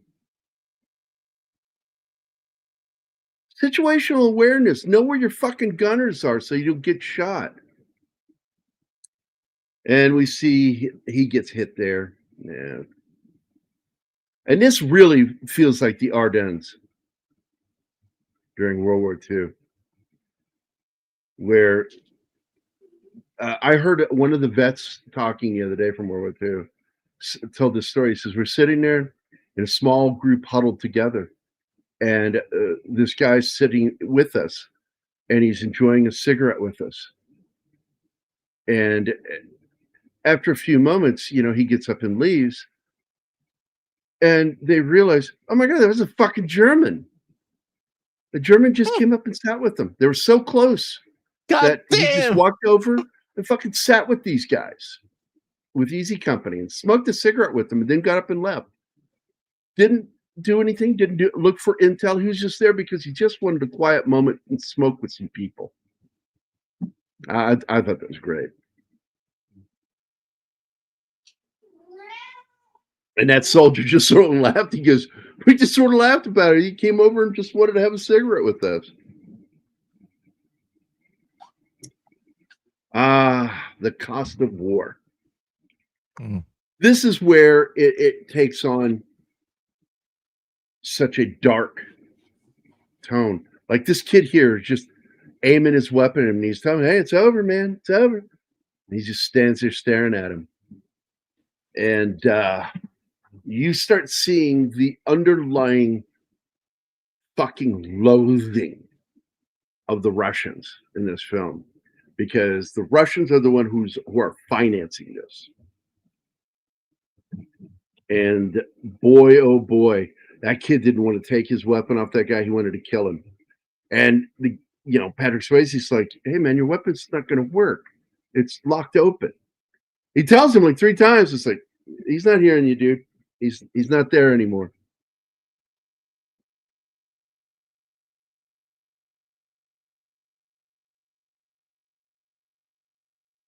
Yeah, and they do bring that up in this movie. They bring up the war in Afghanistan. And what's funny is the way it gets brought up is how the Russians did it. They made it look, because just like this movie, the Cuban Russians tricked Americans by flying like they were civilian aircraft coming in. And it was actually an assault. They did the exact same thing in Afghanistan and tricked everybody when they invaded Afghanistan. They did the exact same thing. So that was used in this movie for a reason. And I thought that was interesting. Glad you brought that up. Did they ever make a movie about the time where American, French, and Wehrmacht joined? No, dude. That is a movie that needs to be made. If you know your fucking World War II history, that was something else, because the Wehrmacht did not like the SS. No, and not at all. What they learned is that this castle where these foreign dignitaries were at, and French, they had just a slew of all these different dignitaries hiding out in this castle. And word came down that the SS were coming, armor, and they were going to fucking take these people hostage or kill them. And the Wehrmacht went to the Americans and joined the fight against the SS. Real battle. Hey, Gary, you know what I just realized? They didn't have the Russian / Cuban or whatever. It's totally Stalingrad in a nutshell. With the winter. Yeah.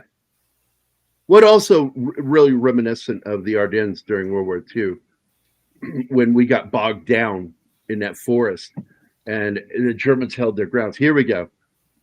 He's got to kill him. He's got to do it, and he can't do it.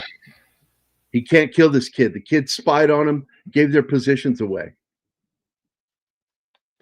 He betrayed them. Well, And his mistake C. was Thomas getting Howell, caught. You watch C. Thomas Howell slowly walking up, and I said, you know he's going to fucking pull the trigger.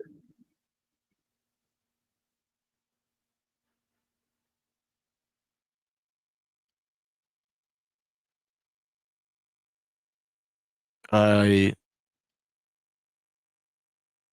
would say that of the kids, C. Thomas Howell was my favorite character.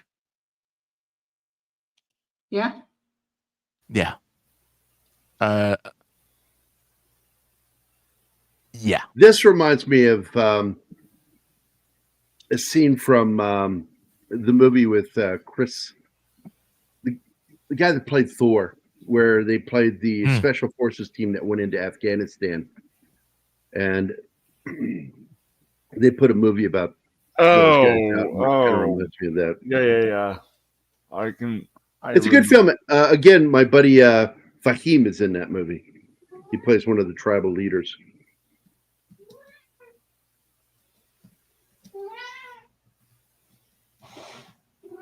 I know that voice. Yeah. And by the way, we're all proud of Fahim because he actually has a speaking part in Superman. Which Superman? Yeah, he says Superman. He's current, chanting with the villagers. You actually hear his voice. Very distinct voice. Oh, it was 12 Strong, wasn't it, Gary?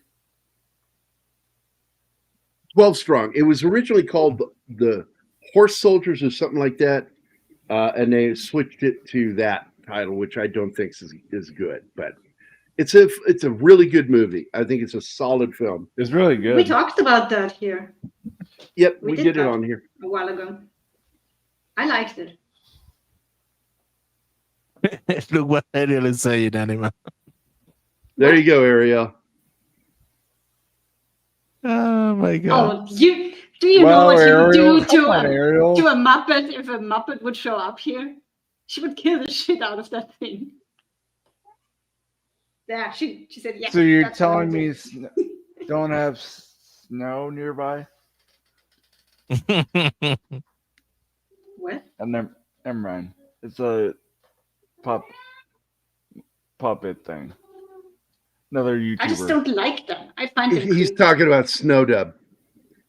Oh. I was just trying to make a funny. I love that guy. You know. I love Snowdub. Good dude. I only know him from when he's on Loki's channel. I met him a long time ago, separately from Loki.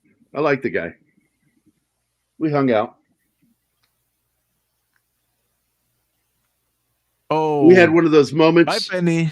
From Step Brothers. Bye, Penny. See you later. Bye, we had one Penny. of those Step Brother moments while we were talking. Like, oh my God, did we just become best friends? Yeah, this scene, I'm automatically like, that's not an accident. Things don't fall out of trucks that way.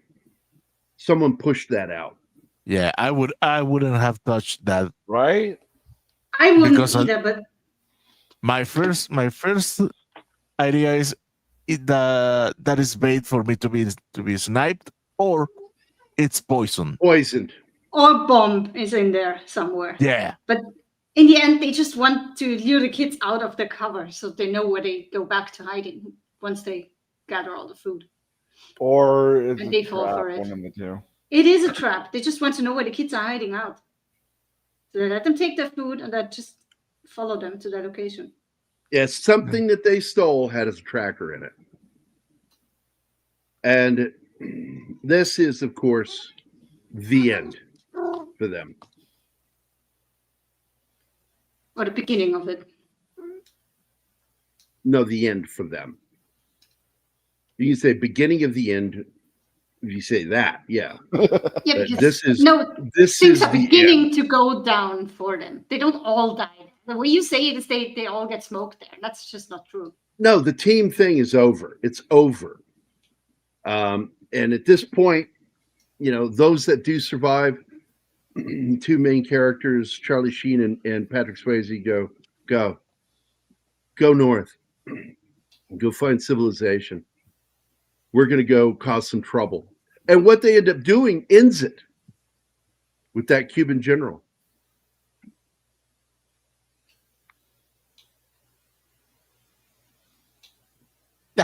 Oh my God, Daniel. Let it go. Please. He's a So- ginger too. And she's saying you don't have a soul because you don't like the Muppets. Wow, so we're having a cat fight? Put it kindly. Never mind. As we just simply called it in school when it happened. Girl fight. Or that. And all the guys are like, okay, what's happening? Are they going to tear their clothes off? It'll be great. A lot of hair pulling, I'll tell you that.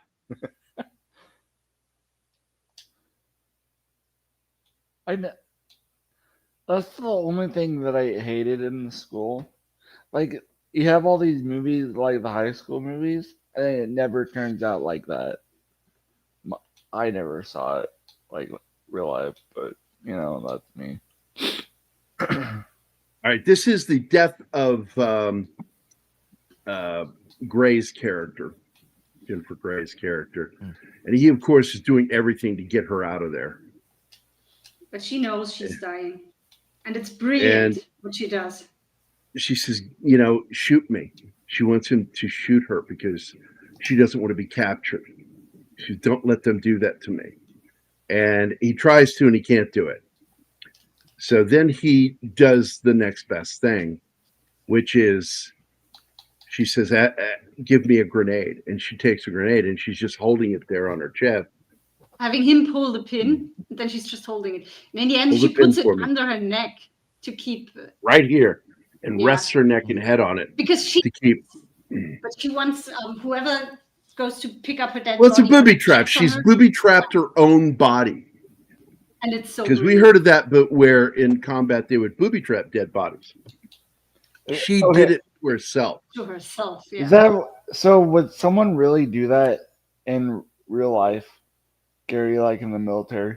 Probably. You have a lot of badass people in the military. I just no meant question. I just didn't know if it was like a movie fantasy thing or if it would happen in real life.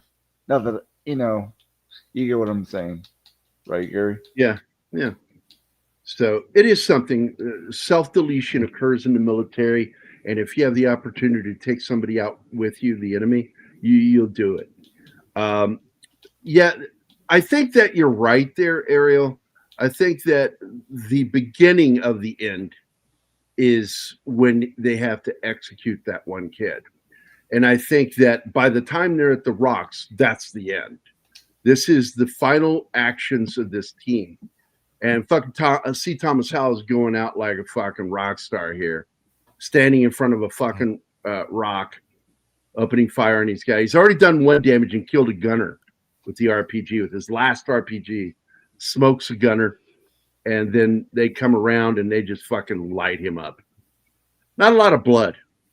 And so Milius is right. This is not a gory film. And here she is under this tree. PG-13. Yeah, they couldn't have an R film. It wouldn't make the money that it needed to.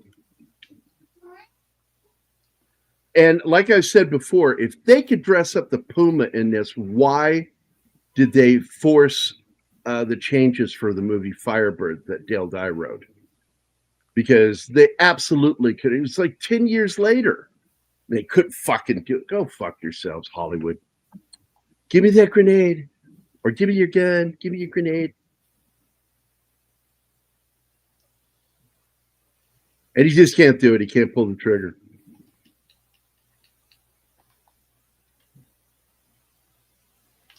Well, he clearly has feelings for her, but he doesn't let it.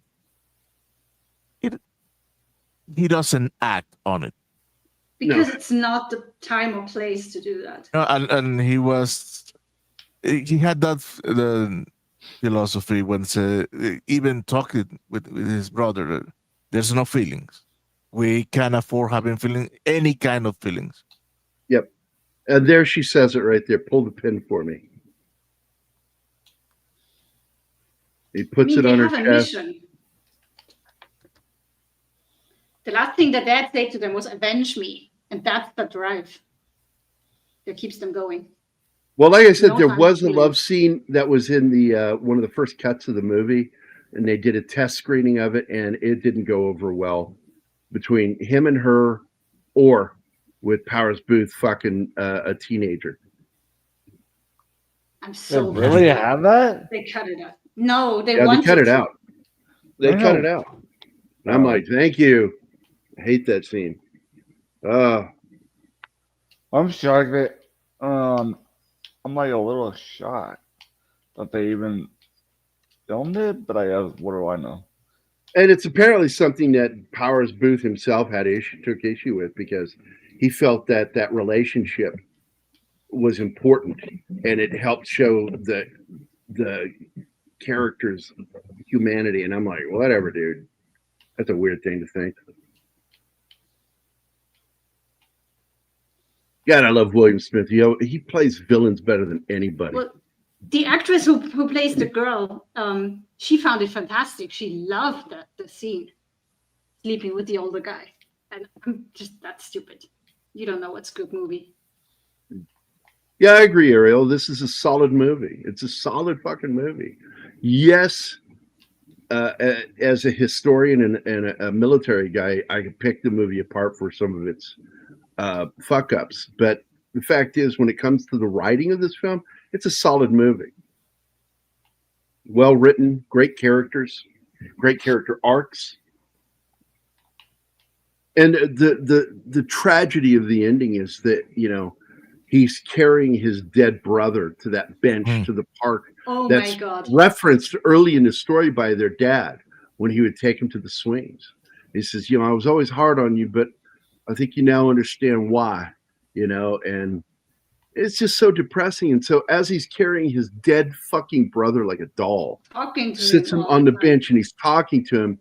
He says, we're just going to sit here and wait. Daddy will be here. Daddy's coming. He'll be here soon. And I'm like, fuck, man. Well, he's dying too. Because I know. He's been shot in the fucking gut. Yeah. That scene broke me. I was just sitting there crying. And that's where he says that we're all used up, man. You guys go. So did you see it in theaters, Gerry, or no? Oh, yeah. I saw this in the theater twice. I went 2 weeks in a row. What did people think after watching it in theaters?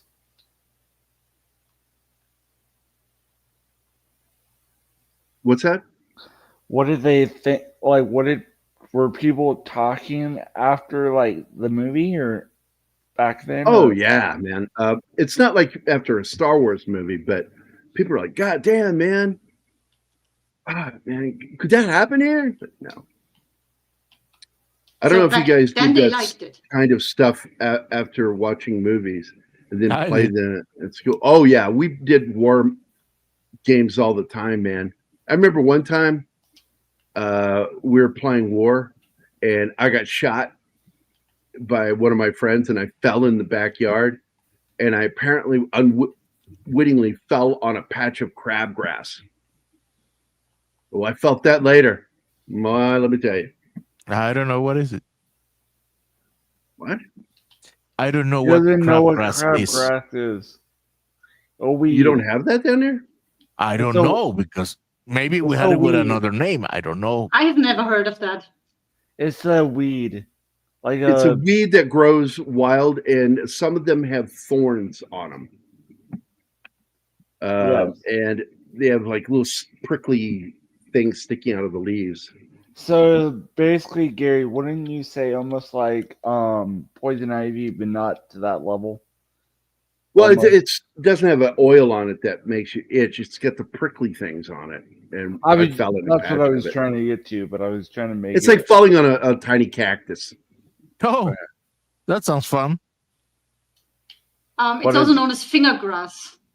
I don't know if that tells you something, Martin. Well, no, I will have to look for a picture of it. Maybe most probably we had it, but just is just a name that I Martin is not related to crabs at all. yeah. I don't know why it was that, but whatever. I don't know. It seems to be a Northern American thing. I just thought I had to put it out there. I know what you're doing, Ariel. You're trying to confuse me.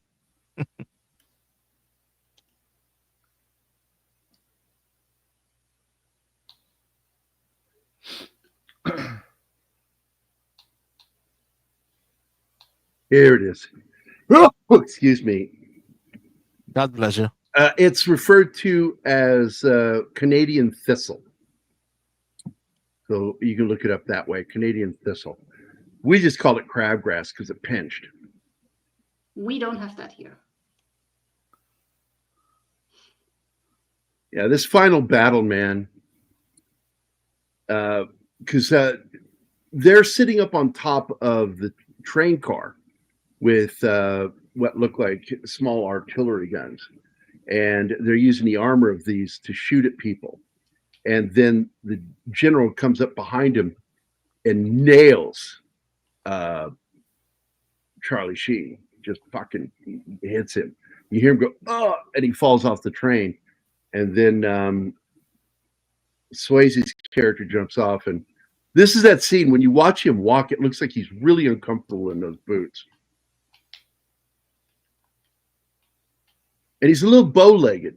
You'll notice he's a little bow-legged because he did a lot of horseback riding, did westerns and shit back in the 50s and 60s.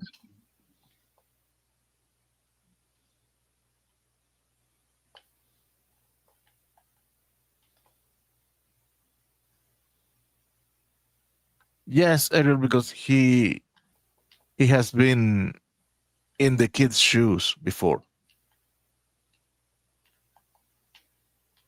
It's Colonel. But we, for some reason, Americans pronounce it Colonel. And yeah, and in Spanish is with an R. I know in English it's pronounced with an R, but I've always said Colonel. I always say Colonel, but I don't say Colonel. I say Colonel because No, I I'm said trying I- to remind people there's no R in this, just a Mm-hmm. couple of L's. This is great. This is almost a Western right here. Fucking shoot him up. Smith fucking nails him in the gut and he kills the shit out of that fucking Russian. Then he picks his brother up and takes him over to that park bench where they used to play as kids. Oh, this is great too. The Cuban's like, fucking go. This shit's over. Mm. He's done with the war.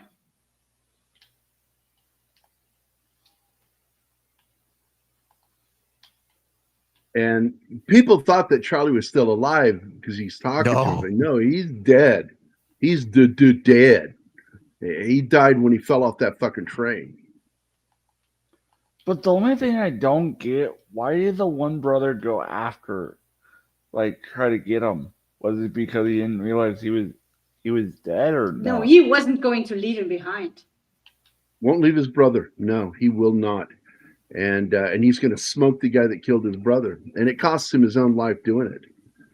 But I love this scene, the way it's lit. They're backlit, so all the emotions come through the performance. And there's the swing set from their childhood.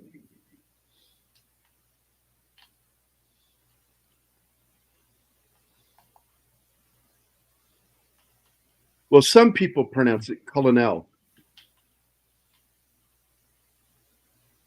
And that's the British. English, really. And it's more accurate to the way it should be pronounced.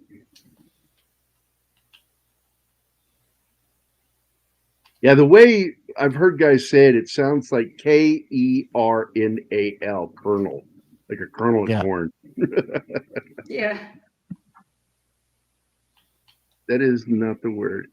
So they see that they've somehow, I don't know how, they're looking out there. It's like, we made it. It's like, well, I don't know where the fuck you're at, but I'll take it through the dialogue that they've reached safety. And of course, the narration at the end, she narrates that a monument was put up to these guys for what they did.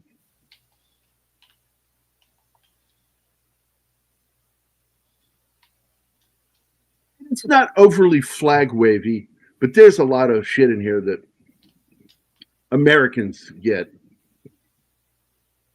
How did it? I know you said it made money, but how did it do overseas? That is the global box office. Oh, that is global. 38 million. That's domestic and global all added together. Because I don't know what they made domestically. Okay. I'm going to assume a majority of that money was in the U.S. These guys are all pretty much unknowns at this time. Not Charlie. What Charlie Sheen was it unknown? That was his debut movie. Oh, he I hadn't didn't done know big that. shit before that. That was his first big thing. Yeah. I didn't know that. I always thought it was after.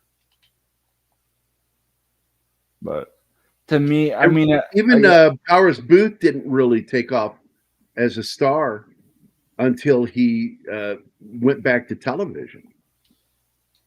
And he played, I think, Philip Marlowe. Really? I think it was Philip Marlowe. Hold on, let me go look it up.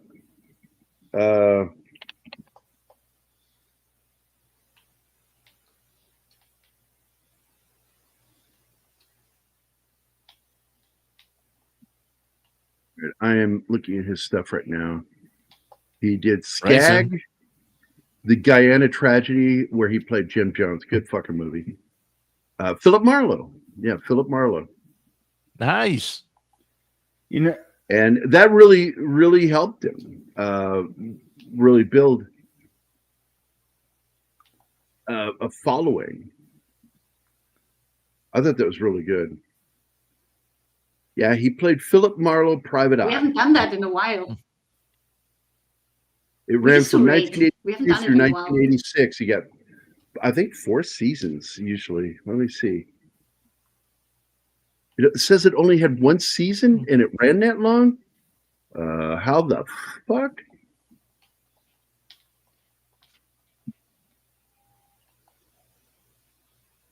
Anyway, it was really good. They would later do another series in the 80s with Stacy Keach, where he plays Mike Hammer. But Philip Marlowe is always, in my opinion, a better detective character than Mike Hammer. Mike Hammer was a hard-boiled fucking, women were broads, you know, hard drinking, hard brawling. As far as this film goes, I consider this a solid 9. I'd say 10. If you take out, if they had done a couple of other things to this movie, I could easily give it a 10 because it is a damn near perfect movie. I mean, I get if you're like military, I see 9. But another dig at my woman. I don't care. I give it 9 out of 10. What about you, Martin? I would go with an 8. Wow, am I the highest one? Yeah. I don't consider it a perfect movie. I consider it a No. damn near perfect movie. It's got problems, but Yeah, but okay. I'm a historian and I'm really into the military stuff. And if you're going to do that stuff, I'm surprised with Alexander Haig involved with the planning of this and that group, that think tank. That it's basically that the organization is very similar to the military college, where they work out scenarios every day and how we turn a situation where we might have a disadvantage to our advantage. And they're military group tanks or think tanks. Hold on a second, because it seems to me that one of them liked this movie. Let me go to the reviews real quick. Thompson, blah, blah, blah, music, blah, blah, blah, blah, critical reaction. Red Dawn received mixed reviews, receiving a Rotten Tomato score of 48 from critics, which I don't give a shit what critics think, really. I got to be honest. I mean, it's nice when they like a movie, but it's what the audience thinks that matters. And so let me go look real quick. Hold on. Red Dawn. Let's look at. There it is. All right, I'm going to Rotten Tomatoes right now. Yeah, a much higher audience score. 48% for critics. And this is why I tell studios, why the fuck do you pay attention to critics? They don't pay to see your movie. You pay them to see your movie. You're letting them see it for free. In fact, they act against the studio's interest. Yes. And you've got the audience scores. And when you are able to get an audience what score, is the audience score? Why are you? I told you it's 65. Oh, and it's low. When you that's have low. No, that's still a bucket of popcorn. It's not tipped over. Barely a pass, Gerry. When you get above 60, I'll tell you what. Having gotten a D once, I was grateful. Now fuck off with that. No. What I meant to say is it deserves more. Yeah. Is what I meant to say. Yeah, I think that it deserves at least 75 to 80. It's only got 6.3 on IMDb, and it should be higher. The 48% with the critics is with 27 reviews, whereas the popcorn meter showing that it was a good film with 65%, that is with over 25,000 reviews. Well, that's not that Should bad. Be higher. Should be higher. D is still passing. It's called passing by the skin of your teeth. It's passing, but not good. It's far from good. It's just passing. The worst grade I had before I got that D was like a C+. And I was having trouble that year. So you got the D. And then I got a D. Wow, and my dad, oh my God, my dad. Oh man. I did not hear the end of that shit for a while. You let your uncle and cousin down. You promised them before they died. And I'm like, yeah, I'm dead serious. My dad would browbeat the shit out of me that I'm letting dead family members down. They care. They're dead. I remember he took me to a carnival the day that we got our report cards in. And we're in a fucking Ferris wheel, going up in the air. And we got stuck at the top for a minute as they were loading up and unloading cars down below. And I had to sit there with him, just browbeating me. And I wanted to just enjoy this fucking ride. And it was just so fucking miserable. And all because I got a fucking D. And part of the reason I had a D was because I was skipping class. Because I was having problems with a student, and I would rather avoid it than have to deal with him. So I skipped a lot of that class. And I ended up having to go to summer school for 1 year because I fucking hated this kid. And I later would tell people, I said I'd avoid this guy because I knew a fight was going to happen if I was around him, because he was always fucking talking back to me, talking shit to me. And his name was Rodney Fortune. And Rodney finally caught me. One day I was taking a piss. He walked in and cornered me. And he was with a bunch of black guys or guys that I knew. And I think he thought, they're my posse. You know, and he's like getting up in my face like some sort of fucking gangster. And I just stood there and I looked at him, and everything, I didn't give two shits what he was saying to me until he got to my dad. And he made some really fucked up comments about my dad. And that's when I delivered a devastating uppercut. I clacked his fucking teeth. I didn't break him for some reason, but I heard him click when I fucking hit him under the chin. And I knocked his head back and he started to stumble. And then I just stepped and I did a straightforward front kick right into him. And I kicked him right into a stall onto a toilet. And then I walked in there and he started to turn to look at me and he put his hands up and I hit him right between his hands, just nailed him right here. He went back, blood sprayed out. And then I turned and I was in a fighting stance, and all those black kids that were with him, because he was a black kid, and all the other black kids, and I turned and looked at him. I said, are we good? And he go, oh yeah, we don't fucking like him. And I'm like, cool, we're cool then. And I just walked out of there because those guys were really cool with me. I lived in the black community, so they all knew me. And later, one of them told me, he says, yeah, man, you should have kicked his ass saying that shit about your daddy. That's fucked up, man. I'm like, yeah, you know. And then by the end of my high school career, I had kicked his ass once a year. And it was like each year he would reset and forget that I kicked his ass the previous time. So it's Groundhog Day in real life, but it's not That's fucking weird. And so like one day we're in study hall and he comes over and sits across from me, and they, because of a newspaper article, they found out that I was on a boxing team. Nobody knew that about me. I didn't talk about my private life at school. Only 2 people or 3 people that knew me was Vic Armstrong, Jim Woodward, and Mike Beatty. They knew what I did. So I'm sitting there and he sits across from me. He says, man, I saw that article about you and those boys you box with, man. You're supposedly like the best one on the team. I'm like, that's what the coach says. Yeah.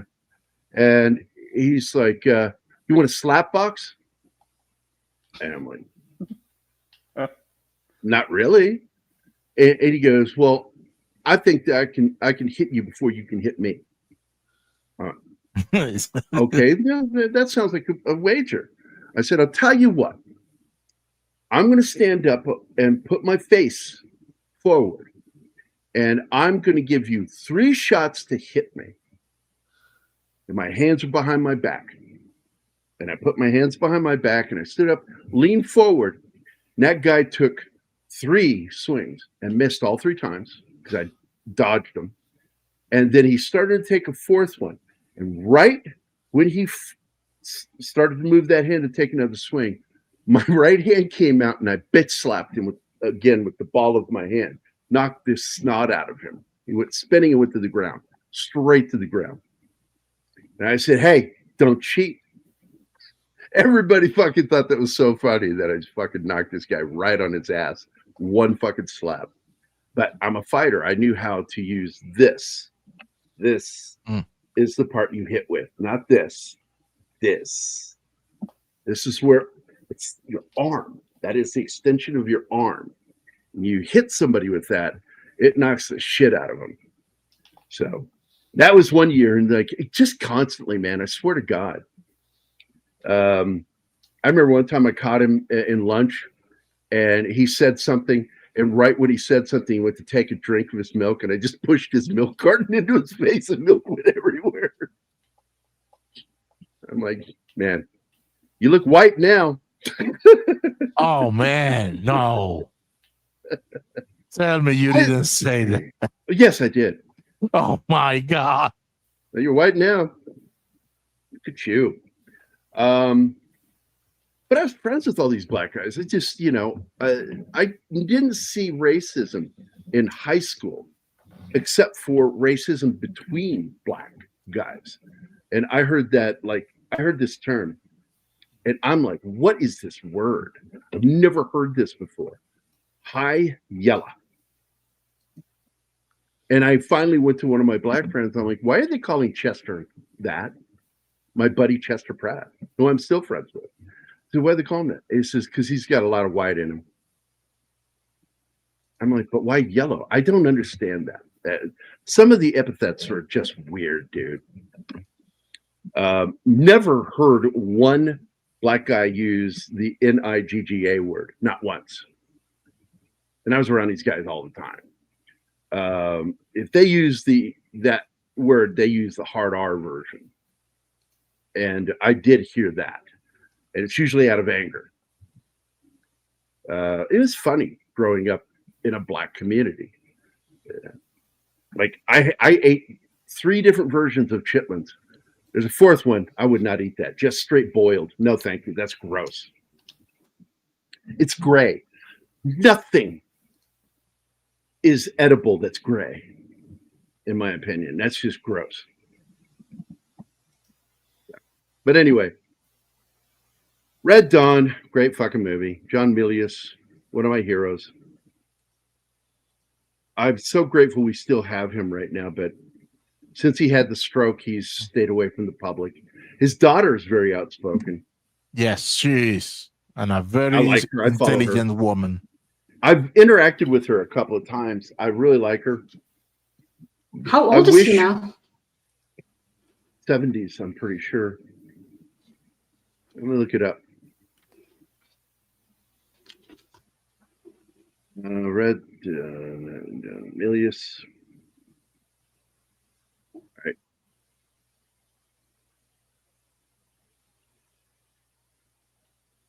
By the way, Homefront would be a game I wouldn't mind playing again. The campaign.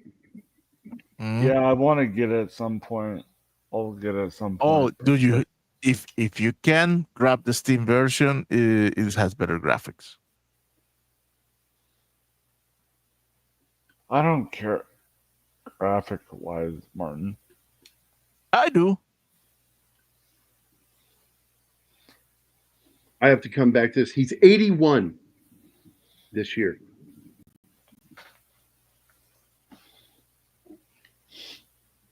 I fucking love that guy. What a writer. And, he volunteered for the military, but they wouldn't take him because he's 4F. He has asthma.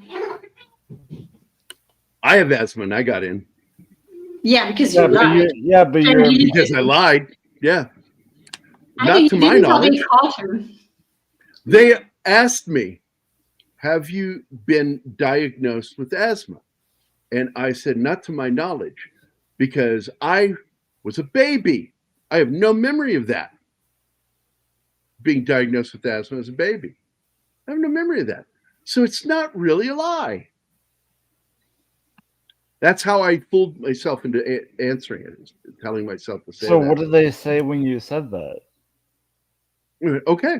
And they moved to the next question. Okay. Wow. That's it. They just ask you a series of questions that you have to answer yes or no, or, and I answered no, not to my knowledge. And so there were no asthma. I, of course, had asthma. And I was terrified. Like, if I have an asthma attack, what am I going to do? No, they never did. I actually did fine in the military with athletics. I didn't really have much of a problem there in Missouri or in San Antonio for some reason. But boy, when I moved to California, I started having problems with asthma. And I found out that because the area where we lived in Northern California is called a bowl, and it's a valley. And it was Dr. Wong and Dr. Wong. It was a husband and wife team. They had their own allergy clinic. Wong and Wong. Two Wongs don't make a white. Oh my God. And so I just I love Dr. This is too the wife. painful, Gerry. The wife is the one who is treating me. And she said, "You have allergies." I said, "No, not that I'm aware of." She goes, "Oh no, I'm telling you, you have allergies." And I'm like, "To what?" And she's like, "You moved to this area and this is the bowl and it has so much plant life here. And if you're not allergic, you're going to become allergic." Okay. And she wasn't fucking kidding, man. I had so much trouble in Northern California, especially up there near Sacramento and Davis. And she was giving me stuff back then that later would be over the counter, but back then it was prescription, and it's how I got through the day. And of course, she prescribed me my first Proventil, because I always lived on Primatene Mist over the counter medication for my asthma, which is terrible. They offered no questions regarding backdoors. Give the woman her video. You go right ahead. No, that was not good enough, Ariel. I know you. No. That's strong coming from you, Wade. You're the master of lame creatures. You just put backdoor in the chat.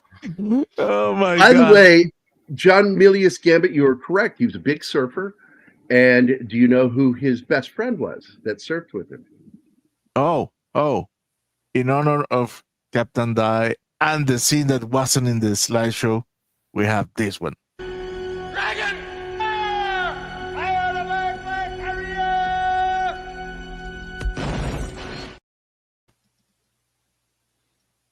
Do you know who was John Milius' best friend and surfing buddy? Nope. Nobody? Nope. Nobody in the chat? Oh. Don't look it up. Don't cheat. Just if you know, pop it into the chat. I will do the music. Bam,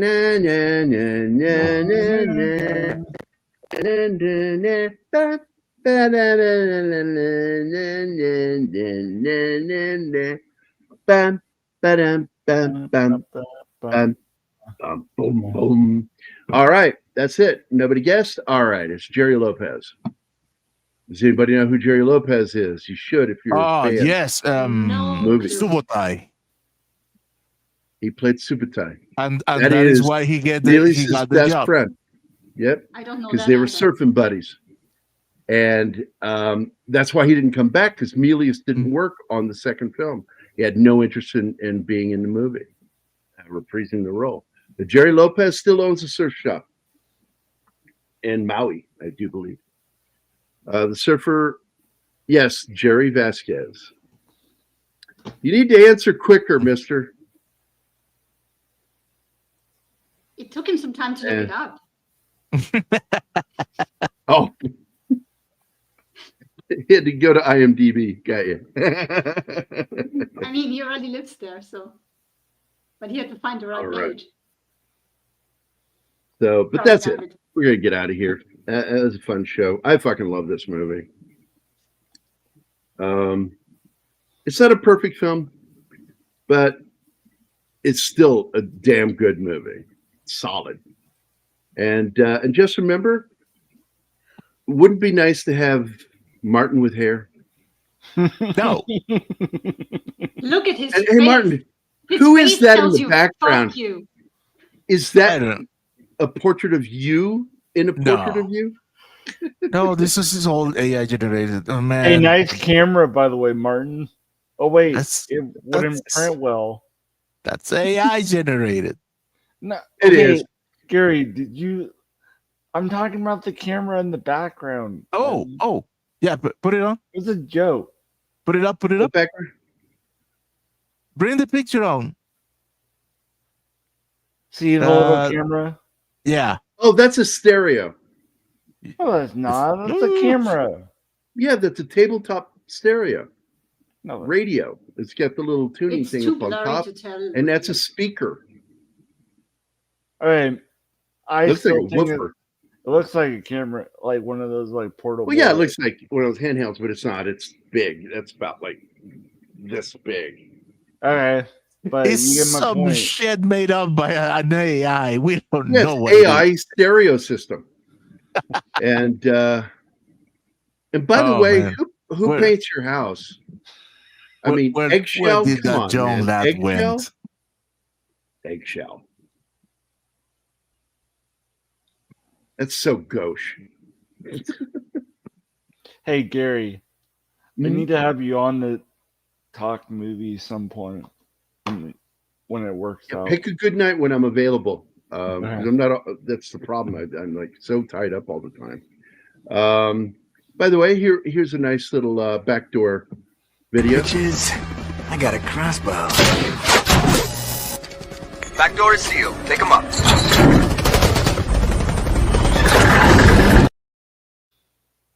There you go. There you go, Ariel. Wait, that's not Red Dawn. Could have been. Meh. Because I'm telling you, that's one of my beefs with the movie is they absolutely would have had special forces embedded with them after a few months because they would have been heard about and the military would have reached out to them. And it's bullshit that they don't have that happen. So it's my one major beef with the story. You want this to be believable.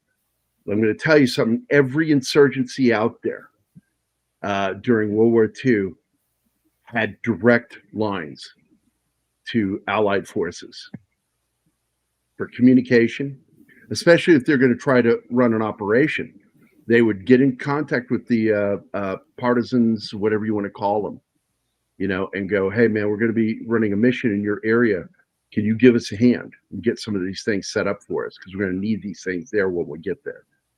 All the time, man. All the time. So leaving that out of the film and making the one military guy a fucking pilot, I'm like, yeah, that's the last person I'd want to fucking go into combat with, unless we're in a fighter.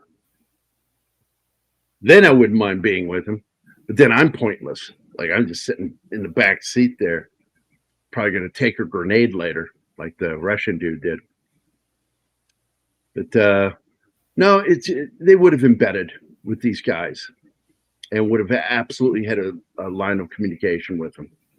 They would have been giving gear too. They wouldn't just have to steal their shit. The U.S. forces would absolutely supply them stuff to make sure that they're doing what they need to be doing.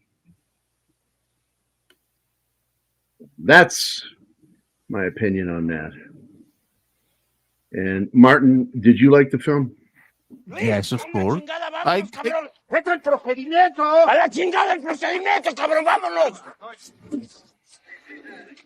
Okay, so you didn't like it. I gave it an 8.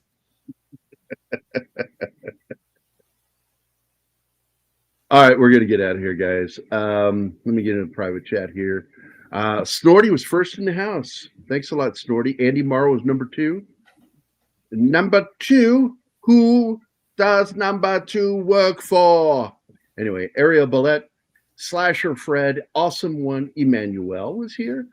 Christian Delorme, which Emmanuel is French, and Christian Delorme is faux French. Oh my God. He's Canadian French. It's different. Anyway, Das Wolfen dropped in, John. Connie Cleary, Sandra Hammerschlag, Gambit, Penny, and Penny had to go. It's always sad when she leaves. Wade, who's also on here with us right now. Hi. Classic Comics. And that's it, guys. It was good to see all y'all. It was a small show. I'm surprised, actually, we didn't have more people watching because I thought this more beloved film than it is, apparently. So, but we'll see. What happens is that Military Monday tends to be one of the most watched shows we do over time. Like we had one show we did that quickly went to about 1,000. And I think that was Play Dirty with Michael Caine. Oh, Caine always gives us good fucking movie. So, and John Wayne, we did the Flying Leathernecks, and boy, that skyrocketed. It's thousands of views in a very short period of time. And I like that. I like that people get some enjoyment out of watching these. And I think the average watch time for our videos is anywhere from 30 to 45 minutes. That means for 30 to 45 minutes, they didn't leave the show. So I'm like, oh, well, that's nice. I like that. You guys in the next movie, you bet, Gambit. We're going to get out of here, guys. Everybody, happy Monday. I hope everybody has a good week, and we'll see you again on Wednesday. The Chief will be here tomorrow doing what? I don't remember. I saw his email. 7. Yeah, what's in the box? We all want to know. 9. Inquiring minds want to know. 9. So, what? I was trying to. Never mind. You were saying 7, so I was just spitting out a random number. Oh, you're random. Okay, gotcha. 9. I thought you were saying no in German. That would be Anima. I was like, oh, why did he say no in German? That was weird. Oh, no, you meant the number 9. Okay, I got you. Hey, anybody who's a fan of the Beatles, number 9, number 9, number 9, number 9.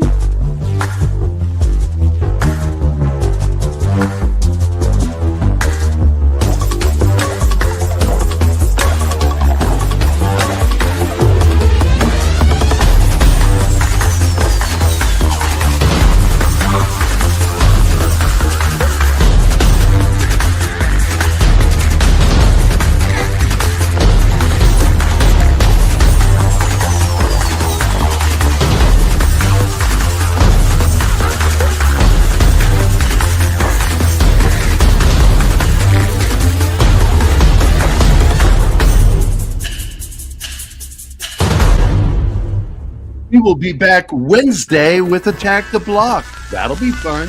Y'all come back. You guys in?